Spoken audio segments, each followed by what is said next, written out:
الخيرات بإذن الله ذلك هو الفضل الكبير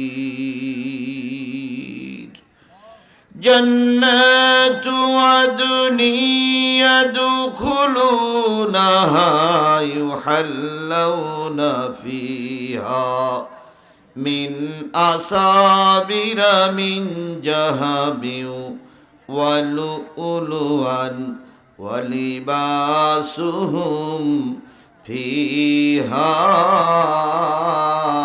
حرير صدق الله المولانا العظيم قال النبي صلى الله عليه وسلم কামা তাকুনুনা কাযালিকা ইউআম্মার আলাইকুম আও কামা ক্বালা রাসূলুল্লাহি সাল্লাল্লাহু আলাইহি ওয়াসাল্লাম ইন্নাল্লাহা ওয়া মালাইকাতাহু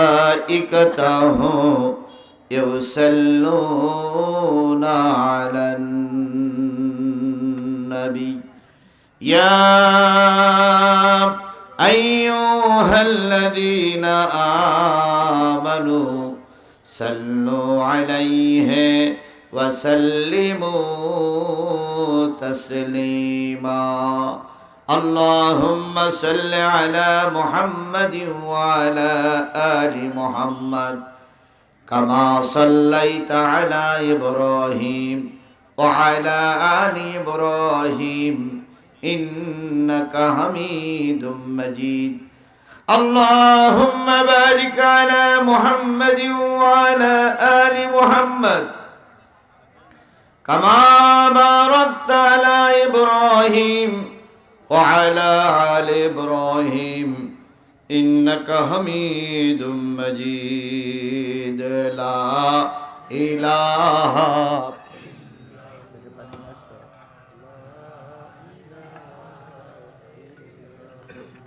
لا إله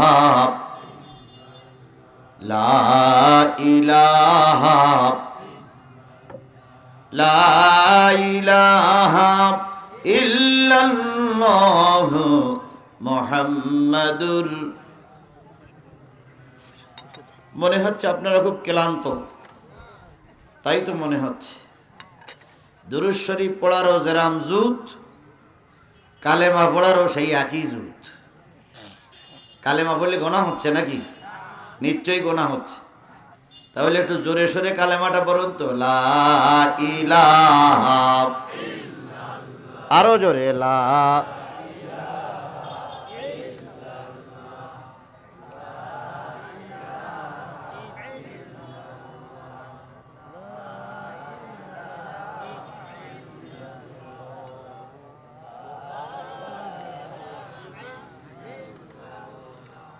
حمد बेहद मर खुदाए पाके रब आके इमाददे मुश्ते खाके ला इलाहा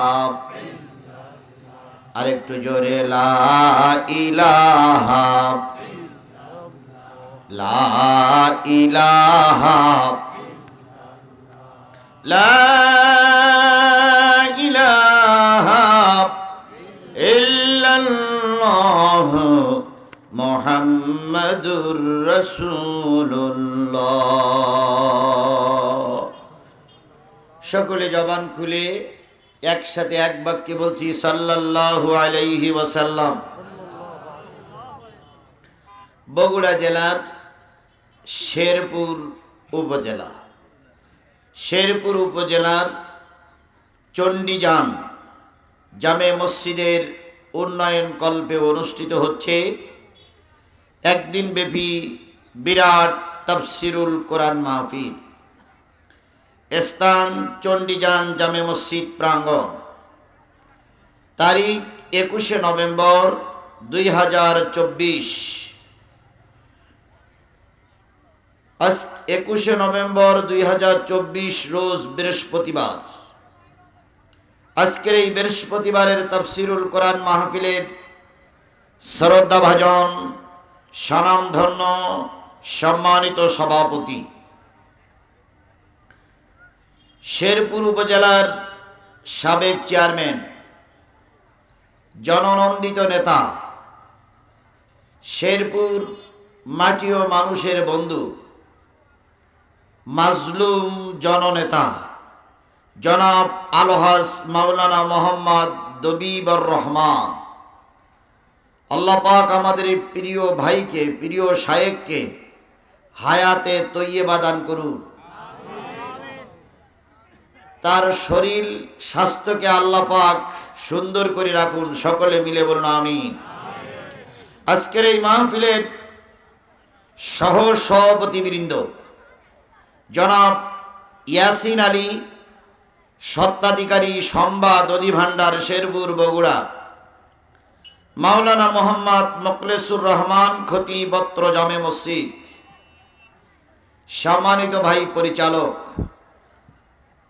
আজকের মাহফিলের সম্মানিত প্রধান অতিথি জনাব Mohammad Amimul Ehsan Jobayer, advocate, Bangladesh Supreme Court, Dhaka, যুবক মানুষ, আজকের মাহফিলের প্রধান অতিথি,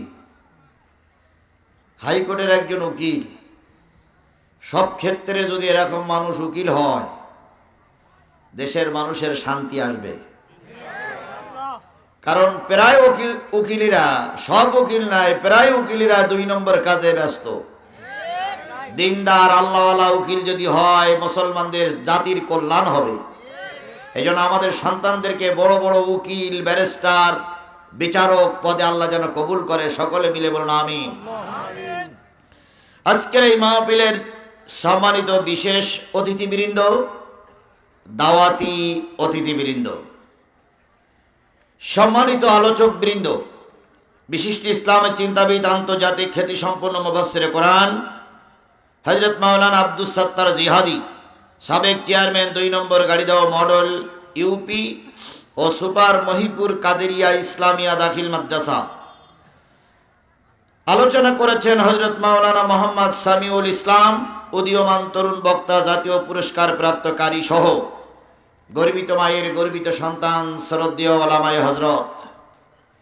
রাস্তায় টহল দিচ্ছে সম্মানিত পুলিশ ভাইরা, এলাকার বিভিন্ন কুঠির থেকে আগত দিনদার, পরেজগার, মুত্তাকি মুসলমান ভাই ও বন্ধুগণ, পদ্মায় অবস্থানরতা শ্রদ্ধাশীলা মা ও বোনেরা, সকলকে নিয়ে আবারও সালাম বিনিময় করছি। আশা করছি সালামের জবাবটা সবাই মিলে জোরে সরে দিবেন।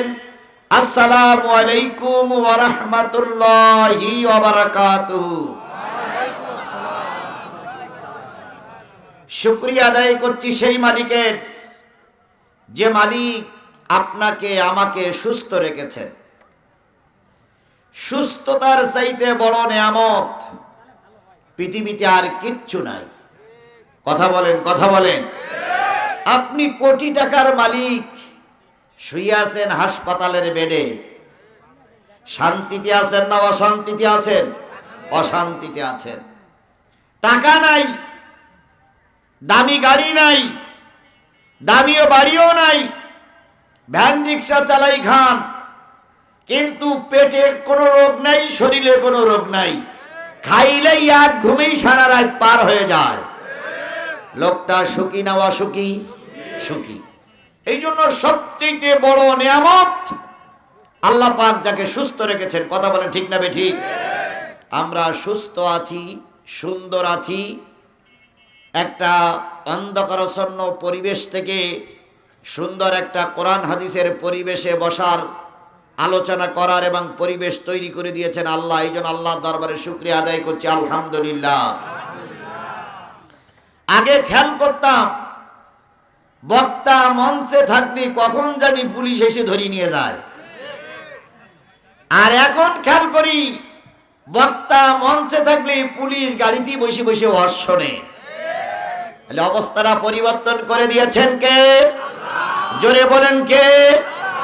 এই অবস্থাটা পরিবর্তন হয়েছে, এইটা মনে হয় আপনারা ভালো হয়ে মেনে নেননি, এইটা মনে হয় আপনারা খুশি না, আপনারা মনে করতেছেন আগের অবস্থায় থাক। তা তাই যদি না হয় তাহলে এলাকার লোকজন এখনো বাড়ি কেন? যে লোকগুলো বাড়ি সেই লোকগুলো চাচ্ছে কোরআনের মাহফিল বন্ধ হোক। যে লোকগুলো দোকানে রাস্তায় ঘুরে বেড়াচ্ছে এই লোকগুলো চাচ্ছে আল্লাহর কোরআনের মাহফিল বন্ধ হোক। এরা কোরআনের পক্ষের শক্তি নয়। যদি এরা কোরআনের পক্ষের শক্তি হতো তাহলে এতক্ষণ ময়দানে চলে আসতো। কথা বলেন ঠিক না ঠিক? কথায় বলে বৃক্ষ তোমার নাম কি?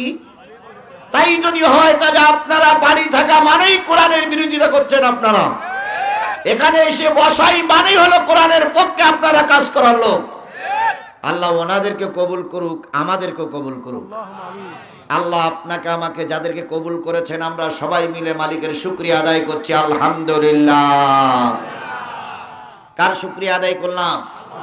খুশি হলো কে? আচ্ছা, আলহামদুলিল্লাহ বলার সময় গালের ভিতরে জিহ্বাটা নড়াচড়া করে না চুপচাপ দাঁড়িয়ে থাকে? বুঝে শুনে বললেন ভাই। গালের ভিতরে জিহ্বাটা নড়ে, তারপর তোমরা কথা বলি, কথা ঠিক না বই ঠিক? আচ্ছা বলুন তো, গালে যে বড় জিহ্বাটা আছে এই জিহ্বাটা না নাড়িয়ে কথা বলতে পারবেন? কেডা কেডা হাত তোলেন তো।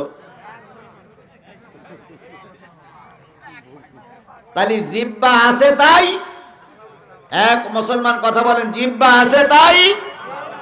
তাই যদি হয় বলুন তো, আমার জিহ্বার চাইতে গরুর জিহ্বাটা বড় না ছোট? নিঃসন্দেহ গরু কথা বলতে পারে। আপনার আগে বলেন জিহ্বা আছে তাই কথা বলি। তাহলে আমার জিহ্বার চাইতে গরুর জিহ্বা, কিন্তু গরু কথা বলতে। এবার বলুন তো, গরুর জিহ্বার চাইতে মহিষের জিহ্বাটা, মহিষ কি কথা বলতে পারে? মহিষের জিহ্বার চাইতে হাতির জিহ্বাটা, হাতি কি কথা বলতে পারে? তাহলে মানুষ কেন কথা বলে? গবেষণা করার দরকার আছে না নাই? আর একটু জোরে বলেন, গবেষণা করা দরকার আছে না নাই? তুমি আর আমি বসে থাকি আর গরুর গোশত খাই। বিজ্ঞান কিন্তু রিসার্চ করতে আছে 3.5 হাত বডির ভিতরে আল্লাহ এত যন্ত্রাংশ কেন ফিট করেছে। বিজ্ঞান রিসার্চ করতে শুরু করলো। বিজ্ঞান রিসার্চ করে একটা কোন সূরা? সবাই মিলে বলেন কোন সূরা? 22 নম্বর পারার 35 নম্বর সূরা, নাম হলো সূরাতুল ফাতির। মক্কায় যতগুলো সূরা অবতীর্ণ হয়েছে তার ভিতরে একটা অন্যতম সূরা হলো ফাতির। ফাতির মানে প্রশস্ততা।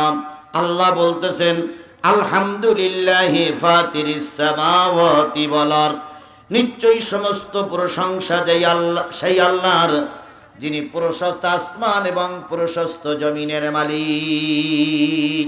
বলুন তো আসমান জমিনের মালিক কে? আরেকটু জোরে বলুন, আসমান জমিনের মালিক কে? এই সূরাটার আয়াত হলো 45। আমি তেলাওয়াত করেছি 31, 32, 33 তিনটা আয়াত। চলুন আয়াত তিনটা যে আল্লাহ বলতেছেন ওয়াল্লাযী আওহাইনা ইলাইকা মিনাল কিতাব।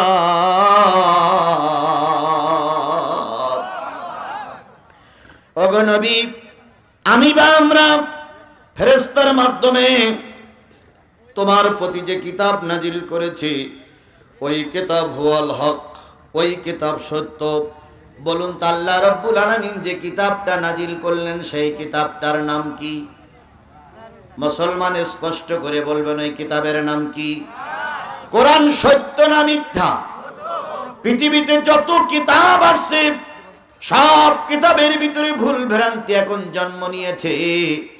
একটা কিতাবের ভিতরে কোনো ভুল নাই, সেটার নাম হলো আল্লাহর কোরআন।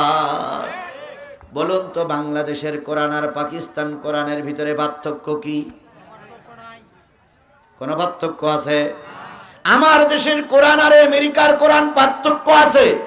আমার দেশের সূরা ফাতিহাও যা আমেরিকার সূরা ফাতিহাও তাই। আল্লাহ বলতেছেন ওহির মাধ্যমে যে কিতাব নাজিল করেছি ওই কিতাব হলো সম্পূর্ণ সত্য। কথা বলেন ঠিক না বেঠিক?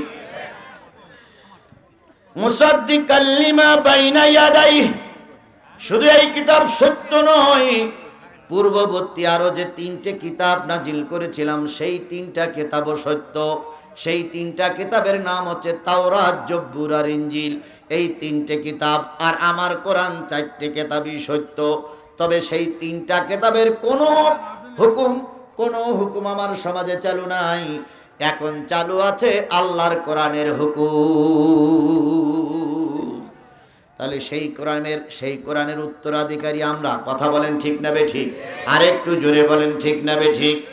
এবার আল্লাহ রাব্বুল আলামিন বলতেছে, ভালো করে শোনো, ভালো করে শোনেন। আল্লাহ রাব্বুল আলামিন বলতেছে ইন্নাল্লাহা বিইবাদিহি লাখবীরুম বাসীর, নিশ্চয়ই জেনে রেখো আল্লাহ তোমার গোপন খবর এবং প্রকাশ্যে যে খবর আছে সব খবরগুলো কার কাছে আছে? আরো জোরে বলেন, গোপনে কাজ করলে কে দেখে? প্রকাশ্যে কাজ করলে কে দেখে? তুমি চুরি করতেছো, কেউ দেখতে পেল না, কার নজরে ধরা পড়েছ? ভোট কেন্দ্রে মনে হয় আল্লাহ দেখিনি, দেখেছে? তাহলে আগের এমপিরে পাশ করার জন্য 170টা ভোট দিয়েছিলেন একজনে, অথচ একজনের ভোট দেওয়ার দরকার ছিল কয়টা? মেরেছেন 170টা। কয়টা বেশি মেরেছেন? 169টা বেশি। যখন ভোট মারলেন আল্লাহ মনে হয় দেখতে পাইনি। দেখছে? আল্লাহ দেখার দরকার নাই। সূরা ইয়াসিনের আলোচনা করতেছিলেন আমার আগের হুজুর। আল্লাহ বলতেছেন কিয়ামতের দিন ইয়াউমা নাখতিমু আলা আফওয়াহিহিম তুকাল্লিমুনা আইদিহিম ওয়া তাশহাদু আরজুলুহুম বিমা কানু ইয়াকসিবুন। সেদিন জবান বন্ধ হয়ে যাবে, হাত কথা বলবে, পা সাক্ষী দেবে। সেদিন হাত বলবে আল্লাহ এই তোমার এই বান্দার ভোট দেবার অধিকার ছিল একটা, মেরেছিল 170টা। 169টা ভোট আল্লাহ তোমার বান্দা বেশি মেরেছে। এই কথা বলার সঙ্গে সঙ্গে ফেরেশতা কাঁধে করে জান্নাত পর্যন্ত পৌঁছাই দেবে। হেঁটে যাওয়া লাগবে না, ফেরেশতা কাঁধে করে নিয়ে যাবে। কথা বলেন? তাহলে এইরকম ভোট মারা টুপিওয়ালা, এইরকম ভোট মারা ইমাম, এইরকম ভোট মারা হাইসেব আমার সমাজে 2-4 ঘন্টা আছে না? এখন আবার টুপি মাথায় দিয়ে সামনের কাতারে বসে। দেখলি মনে হয় জিবরাইলি ছোট ভাই, মনে হয় কেবলমাত্র জান্নাত থেকে পালাইয়ে শেরপুরি চলে আইছে। কি সুন্দর আতর, কি সুন্দর হাজির ওমাল, কি সুন্দর দাড়ি। ভোট দেবার সময় দিল 10টা 15টা 20টা। কথা বলেন ঠিক না ঠিক? আবার ওনারা পাশ করার পরে মঞ্চে দাঁড়িয়ে দাঁড়িয়ে বলে এত সুন্দর সুষ্ঠু নির্বাচন বাংলার ইতিহাসে আর কখনো হয়নি। ওদের কথা শুনে কুকুরেরও হাসি লাগে, কুকুরও ফিক করে হেসে ওঠে। কুকুর কয় কত বড় মিথ্যুক, কত বড় মিথ্যুক। নিজেরাই ভোট করলো আর এখন বলতে সুষ্ঠু নির্বাচন ছিল না। আবার মঞ্চে যখন আসে তখন অনেক লোক মালা নিয়ে দাঁড়িয়ে থাকে। কেউ নিয়ে আসে ফুলের মালা, কেউ নিয়ে আসে গজের মালা, কেউ নিয়ে আসে টাকার মালা, কেউ নিয়ে আসে নৌকার মালা, কেউ নিয়ে আসে বিভিন্ন মালা। আজকে তুমি ভোট চুরি করে ফুলের মালা পরতেছো, জেনে রেখে দাও অল্প দিনের ভিতরে যারা তোমাকে পরাইছে ফুলের মালা ওরাই পরাবে জুতোর মালা। তাই হয়েছে না হয়নি? ভোট চুরি করে শেরপুরে যারা এমপি হয়েছে তারা যদি এখন আসে, এখন যদি মঞ্চে এসে বলে আমি একটু কথা বলবো, আপনারা কের মালা দেবেন আপনারাই ভালো জানেন।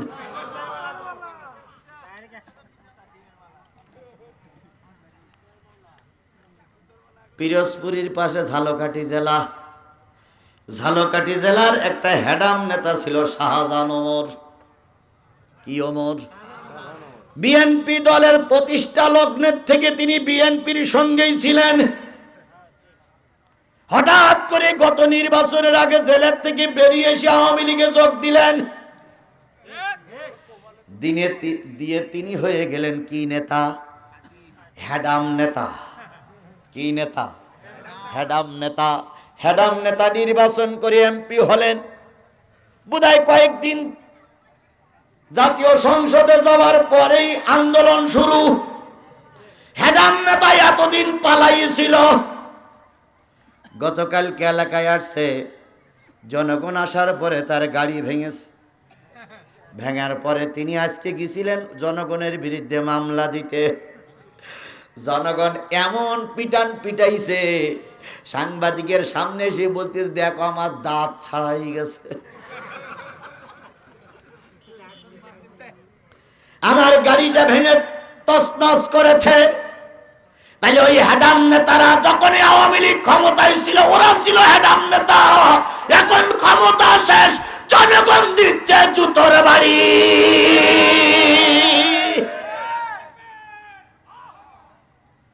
গত পরশুদিন দেখলাম 13 জন নেতাকে কোমরে দড়ি বেঁধে তুলেছে হলো ট্রাইব্যুনালে। আইন মন্ত্রী থেকে শুরু করে বহুত মন্ত্রী আছে, এরা এর আগেই পুলিশের স্যালুট নিত। এখন পুলিশ লাঠি পিটা করে জেলখানায় ঢুকাচ্ছে আর বলতেছে হাত উঁচু করলি হাত ভেঙে ফেলবো। একটু আগেই পুলিশের গাড়ি টহল দিল, একবার এদিক গেছে আর একবার এদিক গেছে। পুলিশ কোন জায়গায় বসে শুনতেছেন আমি জানি না, শোনেন। কিন্তু এর আগে পুলিশ আসতো জিহাদি ধরার জন্য, আর এখন আসতেছে পুলিশ টহল দেওয়ার জন্য, যেন কোনো সমস্যা না হয়। আমরা তো এরকম পুলিশ চেয়েছিলাম, কথা বলেন ঠিক না বেঠিক? আমরা তো অন্যায়কারী পুলিশ দেখতে চাইনি। এখন পুলিশদের স্যালুট জানাই, কারণ আপনারা আচরণ ভালো করবেন, মানুষ আপনাদের স্যালুট দেবে। তাহলে যে জিনিসটা আপনার বোঝাতে চাচ্ছিলাম সেটা হলো, আপনি আপনার এই হাত সাক্ষী দেবে আপনি কি করেছেন, এটা আপনার বিশ্বাস হয়? জোরে বলেন বিশ্বাস হয়? তাহলে আজকের থেকে নিয়ত করব, আমার হাতকে কোরআনের জন্যই কাজে লাগাবো। তাহলে আল্লাহ আমার অন্তরের খবর, বাইরের খবর রাখে না রাখে না? বিশ্বাস হয় আপনাদের? যারা রাস্তায় দাঁড়ায় আছেন তাদেরও খবর রাখতেছে, যারা বাড়িটা শুয়ে আছেন তাদেরও খবর রাখতেছে, এখানে যারা আছেন তাদেরও খবর রাখতেছে। আল্লাহ আমাদের দেখতে পাচ্ছে না? পাচ্ছে না? আমার মনে হয় দেখতে পাচ্ছে না। কি করি ভাবে? মাথার উপরে সামিয়ানা না? আল্লাহ আমাদের বোঝার তৌফিক দান করুক। প্রথম আয়াত শেষ, দ্বিতীয় আয়াত মূল আলোচনা। সুম্মা আওরাসনাল কিতাবাল্লাযীনা ইসতাফাইনা মিন ইবাদিনা ফামিনহুম যালিমুল লিনাফসিহি ওয়া মিনহুম মুক্তাসিদুন ওয়া মিনহুম সাবিকুম বিল খায়রাতি বিইজনিল্লাহ। অতঃপর এই কিতাবের উত্তরাধিকারী আমি যাদের বানালাম, যারা মুসলমান, কিয়ামতের দিন মুসিবতের কালে আমি আল্লাহ পাক যখন বিচার করব, তখন সব মুসলমানরা 3 ভাগ হয়ে যাবে। কয় ভাগ? আরো জোরে বলেন। বলুন তো, আওয়ামী লীগের যিনি প্রধান শেখ হাসিনা, তিনি মুসলমান না কাফের? মুসলমান। জাতীয় পার্টির যিনি নেতা মারা গেছেন, উনি মুসলমান না কাফের? মুসলমান। বিএনপির শহীদ প্রেসিডেন্ট জিয়াউর রহমান কোরআনের পক্ষে না কোরআনের বিপক্ষে ছিল? উনিও মুসলমান। কথা বলেন ঠিক না ঠিক? এবার বলুন তো, জামাত ইসলাম যারা করে তারাও কি? যে কয়জন হুজুর চলে যাচ্ছে এনারাও কি মুসলমান? ভাই চলে গেলে চলবে না, কোরআনের আলোচনা শুনতেই হবে। কোরআনের আলোচনা শোনার জন্যই তো আপনারা এসেছিলেন। আপনারা যদি চলে যান, কোরআনের আলোচনা শোনাবো কার? কিছু কিছু হুজুররা মনে করে আমরা যা জানি অন্য হুজুররা তা জানে না। না ভাই, ভুল বুঝেন না। আপনি যা জানেন আমি তা জানি না, আবার আমি যা জানি আপনিও তা জানেন না। সুতরাং আমি কোরআনের কথা বলতেছি। কোন গ্রুপের লোক আপনি? এটা আপনাকে যাচাই বাছাই করেই যেতে হবে। টুপি মাথায় দিলেই যদি মুসলমান হওয়া যায়, বিশ্বের সবচেয়ে আর 2টা ভাগ মুসলমানকে অনন্তকালের জন্য দাঁড়িয়ে দাঁড়িয়ে হিসাব দিতে হবে। আপনি সেই একটা ভাগে আছেন না 2 ভাগে আছেন, যেহেতু এখানে সবাই মুসলমান। এখানে আওয়ামী লীগের লোক আছে, বিএনপির লোক আছে, জামাত ইসলামের লোক আছে, তাহলে আমরা সবাই কি মুসলমান। এই মুসলমানগুলো 3টে ভাগে ভাগ হয়ে যাবে। একটা ভাগ আল্লাহ আগেই মাফ করে দেবে, আর 2টা ভাগের প্রশ্নের সম্মুখীন হতে হবে, উত্তর দেওয়া লাগবে।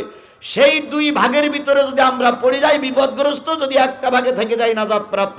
আমি কোরআন দিয়ে সেই 3টা ভাগের আলোচনা করব। কোনো অবস্থায় 12টা পার হবে না। এতটুকু সময়কে আপনারা আমাকে দিবেন? দিবেন? কারা কারা দিবেন একটু হাত তুলে দেখান তো, কারা কারা দিবেন?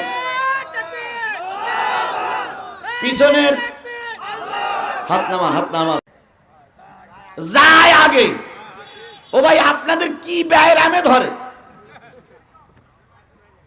আমি এখানে দইবুর ভাই এখানে এসেছিলেন, নিশ্চয়ই তুমি একটা দলের নেতা। আচ্ছা, আমি কি কোনো দলের নেতা? আমি এখানে এসেছি কি বলার জন্য? কোরআন হাদিস বলার জন্য। বিএনপির ভাইরা ভুল বুঝেন না, আমি আপনাদেরই লোক। আওয়ামী লীগের ভাইরা আমার মেরিসের তাতে কি হয়েছে? আমি আপনাদেরই লোক। ভুল বুঝেন না, আপনারা আমার শত্রু না, আমিও আপনাদের শত্রু না। জাতীয় পার্টির ভাইরা এখানে আছেন, যদি থাকেন, আমি আপনাদের শত্রু না। জামাত ইসলামের লোক যারা আছেন ভাইরে, কে কোন জায়গায় যাবে তা আমি জানি না, তবে এক দুনিয়া অন্তত আপনি আর আমি জানি একসঙ্গে থাকতে পারি। তাহলে আমরা সবাই ভাই ভাই না ভাই? আজকে ডক্টর মোহাম্মদ ইউনুস সেনাকুঞ্জে একটা সমাবেশ হয়েছে। 3বারের প্রধানমন্ত্রী খালেদা জিয়াকে নিয়ে সমাবেশে আলোচনা করেছে। অথচ আগের সরকার বলেছিল এই ডাক্তার মোহাম্মদ ইউনুস আর খালেদা জিয়াকে নিয়ে পদ্মা সেতুর থেকে কি করে ফেলাই দিতে হবে? টুস করে ফেলাই দিতে হবে। এটা সুমনি খাক। যাদেরকে সুবানে দিতে চেয়েছিলেন তারা আজকে 2 জন পাশাপাশি, আর যিনি সুবাতি চেয়েছিলেন তিনি এখন দেশে নাই। হায় রে আল্লাহর পরীক্ষা রে আল্লাহ! আল্লাহ কার কখন ক্ষমতা দেয় আর কারে কখন কোথায় নিয়ে যায় আল্লাহই ভালো জানে। সুতরাং আমরা মিলেমিশে থাকতে চাই। আমি টাইম বেঁধে দিলাম কোন বিষয়ের পর আলোচনা করব, কোন সূরা থেকে আলোচনা করব কোন সূরা থেকে? সূরা ফাতির 31, 32, 33 3টে আয়াতের ভিতরে আলোচনা 3টে বিষয়ের পরে। আপনারা কি শেষ মোনাজাত করে আমার সঙ্গে চলে যেতে রাজি আছেন? আল্লাহ আমাদেরকে সবাইকে হেফাজত করুক। আরো জোরে বলেন আমিন। আগে যখন মাহফিল করতাম তখন একটা জিনিসই মজা পেতাম, সেটা হলো বাধা হইতো, মাহফিলি জোরও হইতো। এখন ভাই কেউ বাধা দেয় না, এই হলো সবচেয়ে বড় কষ্ট। কারণ যদি মাঠে 2 পার্টি শক্তিশালী হয়, দর্শকদের খেলা দেখে আনন্দ লাগে, আর খেলা যারা করতে নাবে তাদের একটু গায়ে রোকে, আজকে গোল দেওয়াই লাগবে, গোল দেওয়াই লাগবে, গোল দেওয়াই লাগবে। কিন্তু এক পার্টি শক্তিশালী আর এক পার্টি দুর্বল, তাহলে খেলা করিয়ে মজা আছে? আমি এখন আর খেলা করিয়ে মজা পাই না ভাই, কারণ আমার বিপক্ষের পার্টিরা এখন কেউ আর মঞ্চে নাই। আরেকটা জিনিসই খুশি হতাম, সেটা হলো আগে মাহফিল করতে যেয়ে কর্তৃপক্ষ যে কায়দায় মাহফিল করুক, আওয়ামী লীগের বড় বড় লিডাররা এসে 1 লাখ 1.5 লাখ 50,000 টাকা আগে দান করত।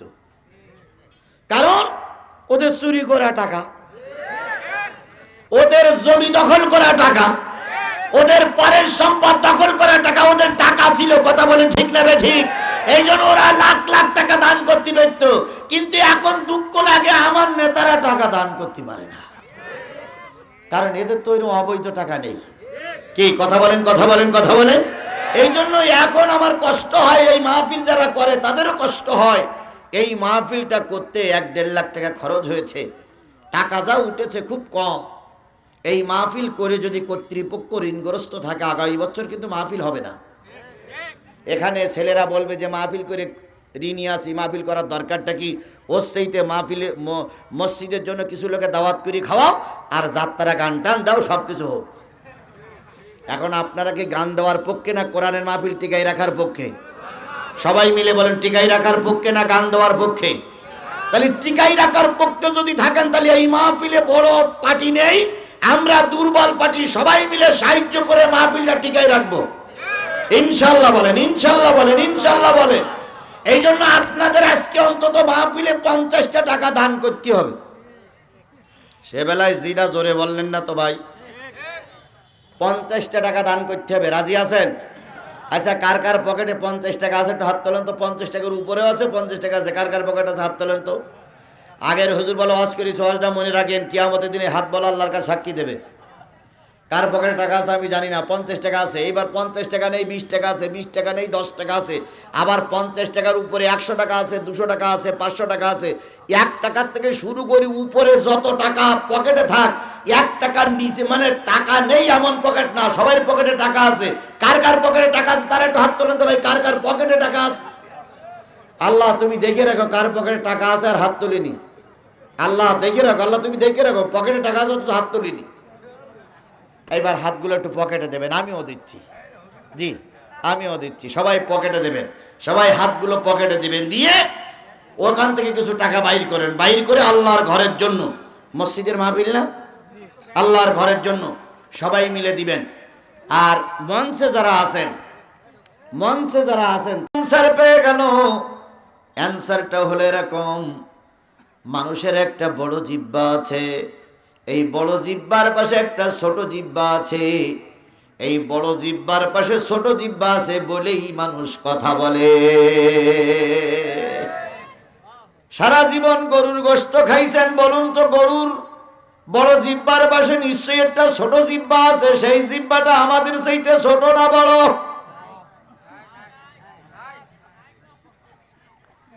গরুর বড় জিহ্বার পাশে ছোট জিহ্বা। এই ছোট জিহ্বারে আপনারা শেরপুরীর মানুষ কি জিহ্বা বলেন? আলা জিহ্বা গরুর কি আছে, মহিষীর কি আছে, হাতির কি আছে। এই জন্য মহিষ কথা বলতে পারে না, হাতিও কথা বলতে পারে না, গরুও কথা বলতে পারে না, কারণ গরুর জিহ্বা বড় কিন্তু কি নাই। তাহলে আলা জিহ্বাটা আপনাকে আমাকে তৈরি করে দিয়েছেন কে? 1 মিনিট একটু ভাবুন। আল্লাহ শুকরিয়া আদায় করতে তো মন চায় না মোটেও, মোটেও তো আল্লাহর নাম শুনে আলহামদুলিল্লাহ বলতে মন চায় না। 1 মিনিট ভাবুন, 1টা সেকেন্ড ভাবুন, বড় জিহ্বার পাশে ছোট জিহ্বা কে দিলেন? আরেকটু জোরে বলেন, কে দিলেন? আবার এই ছোট জিহ্বাটা যতটুকু দরকার ততটুকু যদি না থেকে তার চেয়ে একটু ছোট হয়ে যায়, লোকটা তখন কি হয়ে যায়? তোতলা হয়ে যায়। আর বড় জিহ্বার পাশে যার ছোট জিহ্বা নাই তিনি হয়ে যান বোবা। কি নিয়ামত আল্লাহ আপনাকে দিলেন! বড় জিহ্বার পাশে পূর্ণাঙ্গ একটা ছোট জিহ্বা দিলেন। ছোট জিহ্বাটা কথা তৈরি করে, বড় জিহ্বাটা সাপ্লাই দেয়। যে আল্লাহ বড় জিহ্বার পাশে একটা ছোট জিহ্বা দিয়ে সুন্দর করে কথা বলার তৌফিক দান করলেন, সেই আল্লাহর শুকরিয়াটা আসতে না জোরে? আর একটু জোরে বলেন, শুকরিয়াটা আসতে না জোরে?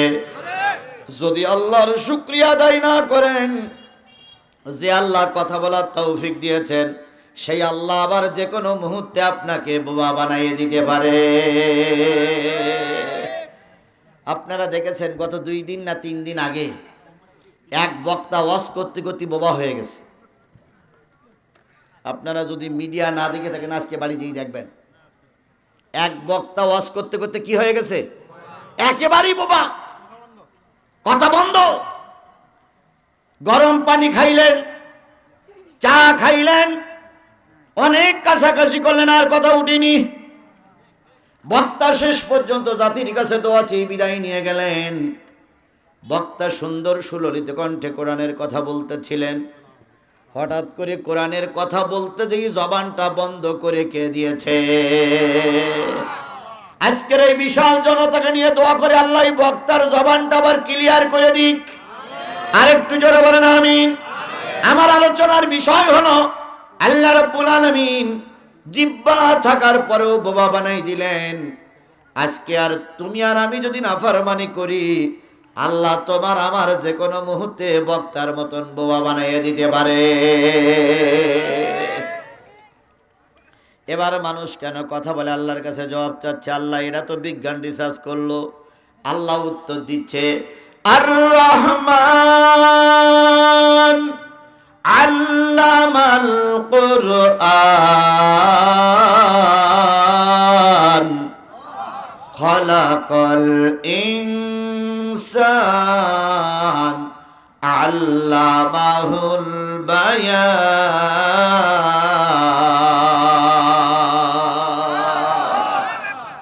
সে যে রহমান শিখালেন কোরআন, সে যে রহমান শিখালেন কোরআন, সৃজিলেন মানুষ শিখালেন বয়ান।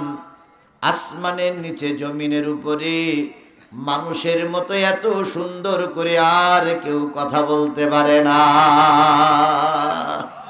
তাহলে যে আল্লাহ 3.5 হাত বডির ভিতরে কোটি কোটি টাকার সম্পদ দিলেন, কথা বলার শক্তি দিলেন, দেখার শক্তি দিলেন, খাওয়ার শক্তি দিলেন, হজমের শক্তি দিলেন, সেই আল্লাহর শুকরিয়াটা আসতে না জোরে?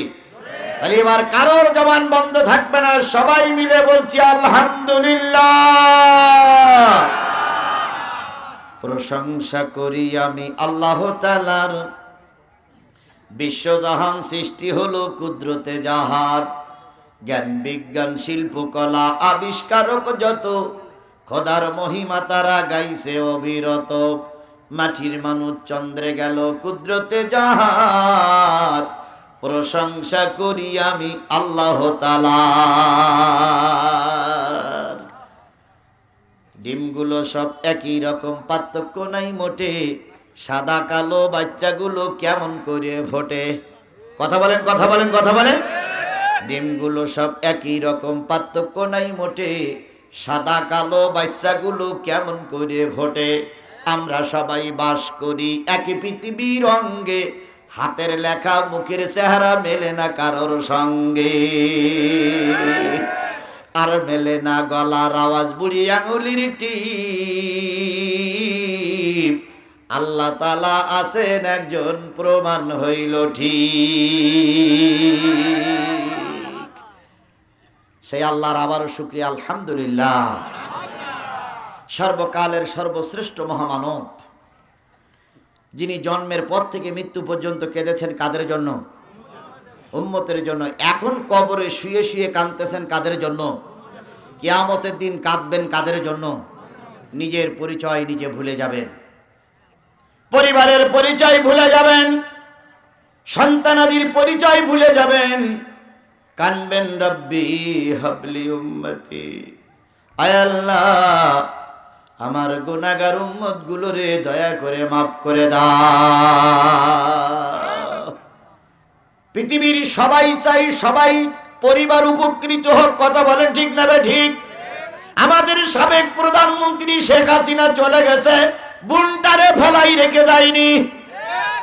আবার শেখ হাসিনা চলে যাওয়ার আগে ছেলেটারে বিদেশে পাঠিয়ে দিয়েছে, কথা বলেন ঠিক না ঠিক? খালি সবাই চাই নিজের আপনজন, নিজের আত্মীয় স্বজন বেঁচে যান।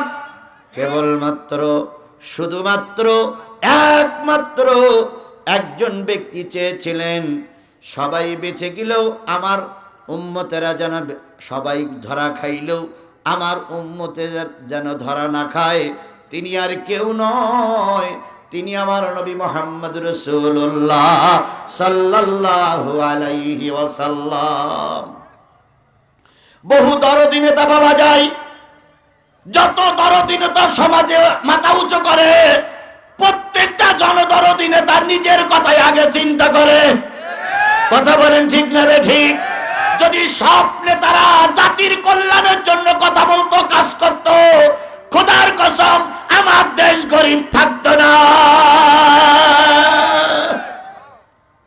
কথা না বলি?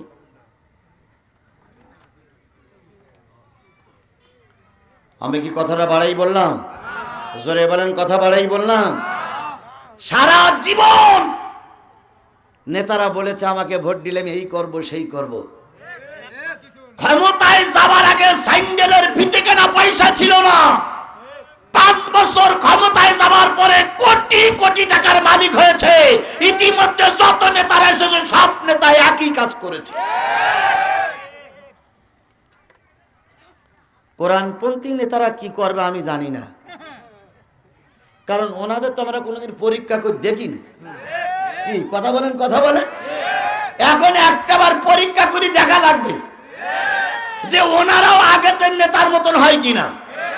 যদি এনারাও আগের নেতার মতন হয় তাহলে ওনাদের তো 3 তালাক।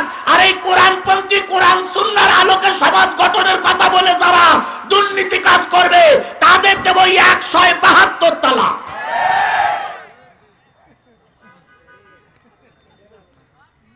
আমার কথা বুঝতে পেরেছেন আপনারা? এখনো মনে হয় বোঝেননি। আগের সব নেতারা সুযোগ নিয়েই দুর্নীতি করেছে, কেউ কম করেছে কেউ বেশি করেছে। কথা বলেন ঠিক না ঠিক? সবাইকে এক দাড়ি পাল্লাই হিসেব করব না, কিন্তু কোরআনপন্থী ওয়ালারা বারবার বলে যাচ্ছে একটাবার সুযোগ দিয়ে আমরা কোরআন সুন্নাহর আলোকে দেশ গঠন করব। কিন্তু জাতি এত চালাক, সারা জীবন কয় হুজুরির পক্ষে, ঠিক ভোট কেন্দ্রে যেয়ে মারে বাম পক্ষে রাম পক্ষে, ওই সময় হুজুরির ঈমান থাকে না। এরকম ঈমান নামক বেঈমান আমার শেরপুরি নাই, শেরপুরি নাই, থাকলেই এখানে নাই। হাত তোলেন তো হুজুর, আমি সারা জীবন হুজুরির পক্ষে থাকবো, ভোট দেবো বিপক্ষে। এরকম লোক হাত তোলেন তো। এই একটা লোক পাওয়া গেছে।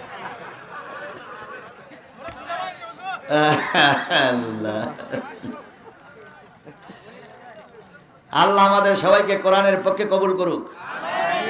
একটাবার পরীক্ষা করব আমরা। আমার কথার সঙ্গে আপনারা একমত? একটাবার পরীক্ষা করব, বারবার আমরা পরীক্ষা দেব না, একবার পরীক্ষা দেব। যদি এই পরীক্ষায় যদি কোরআনপন্থী আলারা দুর্নীতিগ্রস্ত হয়, সাদা কাপড়ে দাগ বেশি লাগে। আমরা আর সাদা কাপড়ের পক্ষে থাকবো না, তখন যে যা পারি করবো, কিন্তু একটাবার সুযোগ যখন পেয়েছি কোরআনের পক্ষে থাকবো। আল্লাহ আমাদের কোরআনের পক্ষে কবুল করুক। আমি বলতেছিলাম আমার নবী ভাই, পিছনে যারা আছেন, যারা দাঁড়িয়ে আছেন এই পাশের দিকে আসেন তো, এই পাশে ফাঁকা আছে। আপনারা সামিয়ানার বাইরে বসতেছেন, এটা আমার জন্য কষ্ট লাগতেছে, কারণ ইতিমধ্যে একটু হালকা হালকা ঠান্ডা লাগতেছে। আজকের মাহফিল শুনে যদি 2 দিন জ্বর হয় আপনাদেরই ক্ষতি হবে। এই জন্য দয়া করে এই কোনায় এই কর্নারে জায়গা আছে, এই কর্নারে জায়গা আছে, মেহেরবানি করে সবাই এই সামনের দিকে চলে আসবেন। আমাকে একটু কথা বলার সুযোগ করে দিন। আল্লাহ আপনাকে আমাকে রহমত করুক, সকল বলুন আমিন। আমি বলতেছিলাম সারা জীবন রাসূল কষ্ট করেছেন, এখনো নবীজি কবরে শুয়ে শুয়ে কাদের জন্য কাঁদতেছেন? কিয়ামতের দিন কাদের কল্যাণের জন্য কাঁদবেন? সেই নবী আপনার নবী, আমার নবী, আমাদের সকলের নবী। কথা বলেন ঠিক না বেঠিক? ওই নবীর নামে দুরূদ পড়া দরকার আছে না নাই? সবাই মিলে রাসূলের নামে দুরূদ আর সালাম দিয়ে শুরু করছি, সাল্লাল্লাহু আলাইহি ওয়াসাল্লাম। বন্ধুগণ, ইতিমধ্যে আমি কোন কোন সূরা থেকে কোন কোন জায়গা আলোচনা করেছি এটা আমি দেখতেছিলাম। সূরা তাওবার আলোচনা আপনাদের শোনানো হয়েছে, সূরা নেসার আলোচনা ইতিমধ্যে আপনাদের শোনানো হয়েছে, এরপরে সূরা হজের আলোচনা ইতিমধ্যে আপনাদের শোনানো হয়েছে। আমি আপনাদের সামনে তেলাওয়াত করেছি সূরা ফাতির।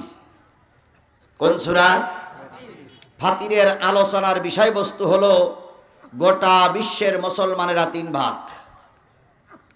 সব মুসলমানেরা কয় ভাগ? একটা ভাগ মুসলমান সবার আগে নিষ্কৃতি পেয়ে যাবে। বড় মুসলমান শিকিরা, পাঞ্জাবি পরলেই যদি মুসলমান হওয়া যায়, তাহলে বিশ্বের সবচেয়ে বড় বড় মুসলমান আছে যারা সৌদি আরবে পাঞ্জাবি পরে। দাড়ি রাখলেই যদি মুসলমান হওয়া যায়, আবু জেহেলের দাড়ি ছিল বিশ্বের সবচেয়ে নাম করা লম্বা দাড়ি। সুতরাং আমার কথাগুলোকে শুনতে হবে। কওমি জগতে আছেন যারা, তারা মুসলমান। আলিয়া জগতে যারা আছেন তারা মুসলমান। আওয়ামী লীগ যারা করে তারা মুসলমান। বিএনপি যারা করে তারা মুসলমান। জামাত ইসলাম যারা তারা করে মুসলমান। তারা সবাই কিওয়ালা? কলেমাওয়ালা। কিওয়ালা? লা ইলাহা ইল্লাল্লাহ। মান ক্বালা লা ইলাহা ইল্লাল্লাহ সুম্মা মাতা ইল্লা ফাতাকালাল জান্নাহ। যেই ব্যক্তি বলবে আল্লাহ ছাড়া কোনো উপাস্য নাই, তিনি যাবে আল্লাহর জান্নাতে। আওয়ামী লীগ কালেমাওয়ালা, সবাই আমরা কালেমাওয়ালা মুসলমান। এই মুসলমানদের নিয়ে আলোচনা, দেখি না কোন টুপিওয়ালা জান্নাতে যায়, কোন টুপিওয়ালা জাহান্নামে যায়, একটু আলোচনা করে দেখি। কওমি জগতের হুজুরদের কাছে অনুরোধ করি, আপনাদের এলেম বেশি, আমরা স্বীকার করি, কিন্তু আপনাদেরকেও এখন কোরআনের পক্ষে 100% থাকা লাগবে। হুজুররা হয়তো মনে করে আমরা কি কোরআনের পক্ষে না, অবশ্যই আপনারা কোরআনের পক্ষে, কিন্তু শুধু কোরআনের পক্ষে থাকলে হবে না, যেভাবে থাকলে আল্লাহ নাজাত দেয় সেভাবে থাকা লাগবে। এই জন্য সকলের উদ্দেশ্য আমার নসিহাত, সব মুসলমানরা কয় ভাগ? আরো জোরে বলেন। আওয়ামী লীগ, বিএনপি, জাতীয় পার্টি, জামাত ইসলাম, সব মুসলমানরা কয় ভাগ? এবার দেখি না কোন মুসলমান কোন ভাগে থাকে। যদি বাংলাদেশ জামাত ইসলামের হুজুররা জাহান্নামের ভাগে থাকে, আমি দোয়া করে জান্নাতে ঢুকাতে পারবো না। আওয়ামী লীগের মুসলমানরা যদি জান্নাতের কাতারে থাকে, আমি ওয়াজ করে বদদোয়া করে তাদের জাহান্নাম থেকে ঠেকাতে পারবো না। এই জন্য দেখি না আমরা কোন মুসলমান কোন কাতারে আছি। আওয়ামী লীগ, বিএনপি, জাতীয় পার্টি, জামাত ইসলাম, চরমনাই, হেফাজত, তারপরে কি বলে হাবেজ সাহেব, দেখি না আমরা কোন গ্রুপ কোন মুসলমানের দলে আছি। আমাদের দেশের কিছু হুজুরদের একটা দোষ আছে, এই হুজুররা বসবে না, তা আসে কেন?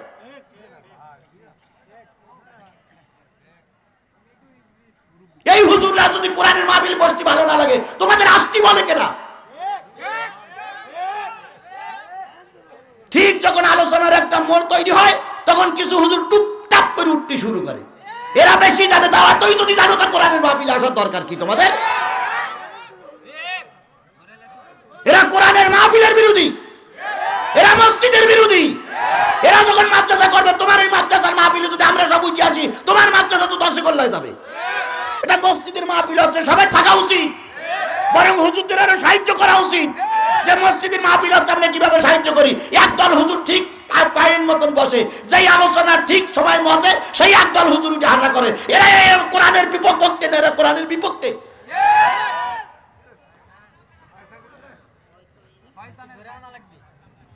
আলেমদের কোরআনের পক্ষে থাকা দরকার। সেখানে আলেমরাই কোরআনের মাহফিল ধ্বংস করতে আসে এরা।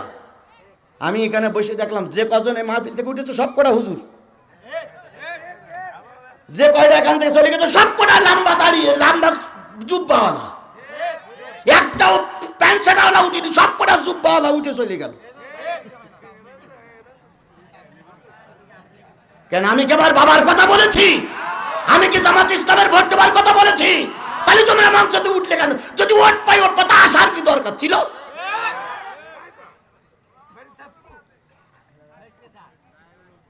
ওদের মাহফিলে আমরা সবাই একসঙ্গে উঠে আসবো, কিন্তু এটা আমরা পারি না, ওরা পারে। কথা বলেন ঠিক না ঠিক?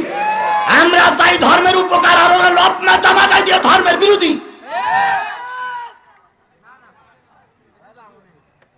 তা আমি বলবো না, কিন্তু ঘটনা হচ্ছে সবার উচিত একটা প্রতিষ্ঠানের খেয়াল করা। এখানে একটা প্রতিষ্ঠানের কল্যাণের জন্য তো মাহফিলটা দিয়েছি। কথা বলে, আমরা যদি সবাই চলে যেতে মাহফিলটা ভেঙে যাবে না। আল্লাহ সবাইকে হেফাজত করুক। বন্ধুগণ, তাহলে যে জিনিসটা বোঝাতে চাচ্ছিলাম সেটা হলো মুসলমানরা কয় গ্রুপ? এবার আসুন আল্লাহ রাব্বুল আলামিনের কোরআনে যাই। আল্লাহ সূরা ওয়াকিয়ার ভিতরে বলতেছেন, অকুনতুম আজওয়াজান সালাসা ফাআসহাবুল মাইমানাতি মা আসহাবুল মাইমানা ওয়া আসহাবুল মাশআমাতি মা আসহাবুল মাশআমা ওয়াস-সাবিকুনাস সাবিকুন উলাইকাল মুকাররাবুন।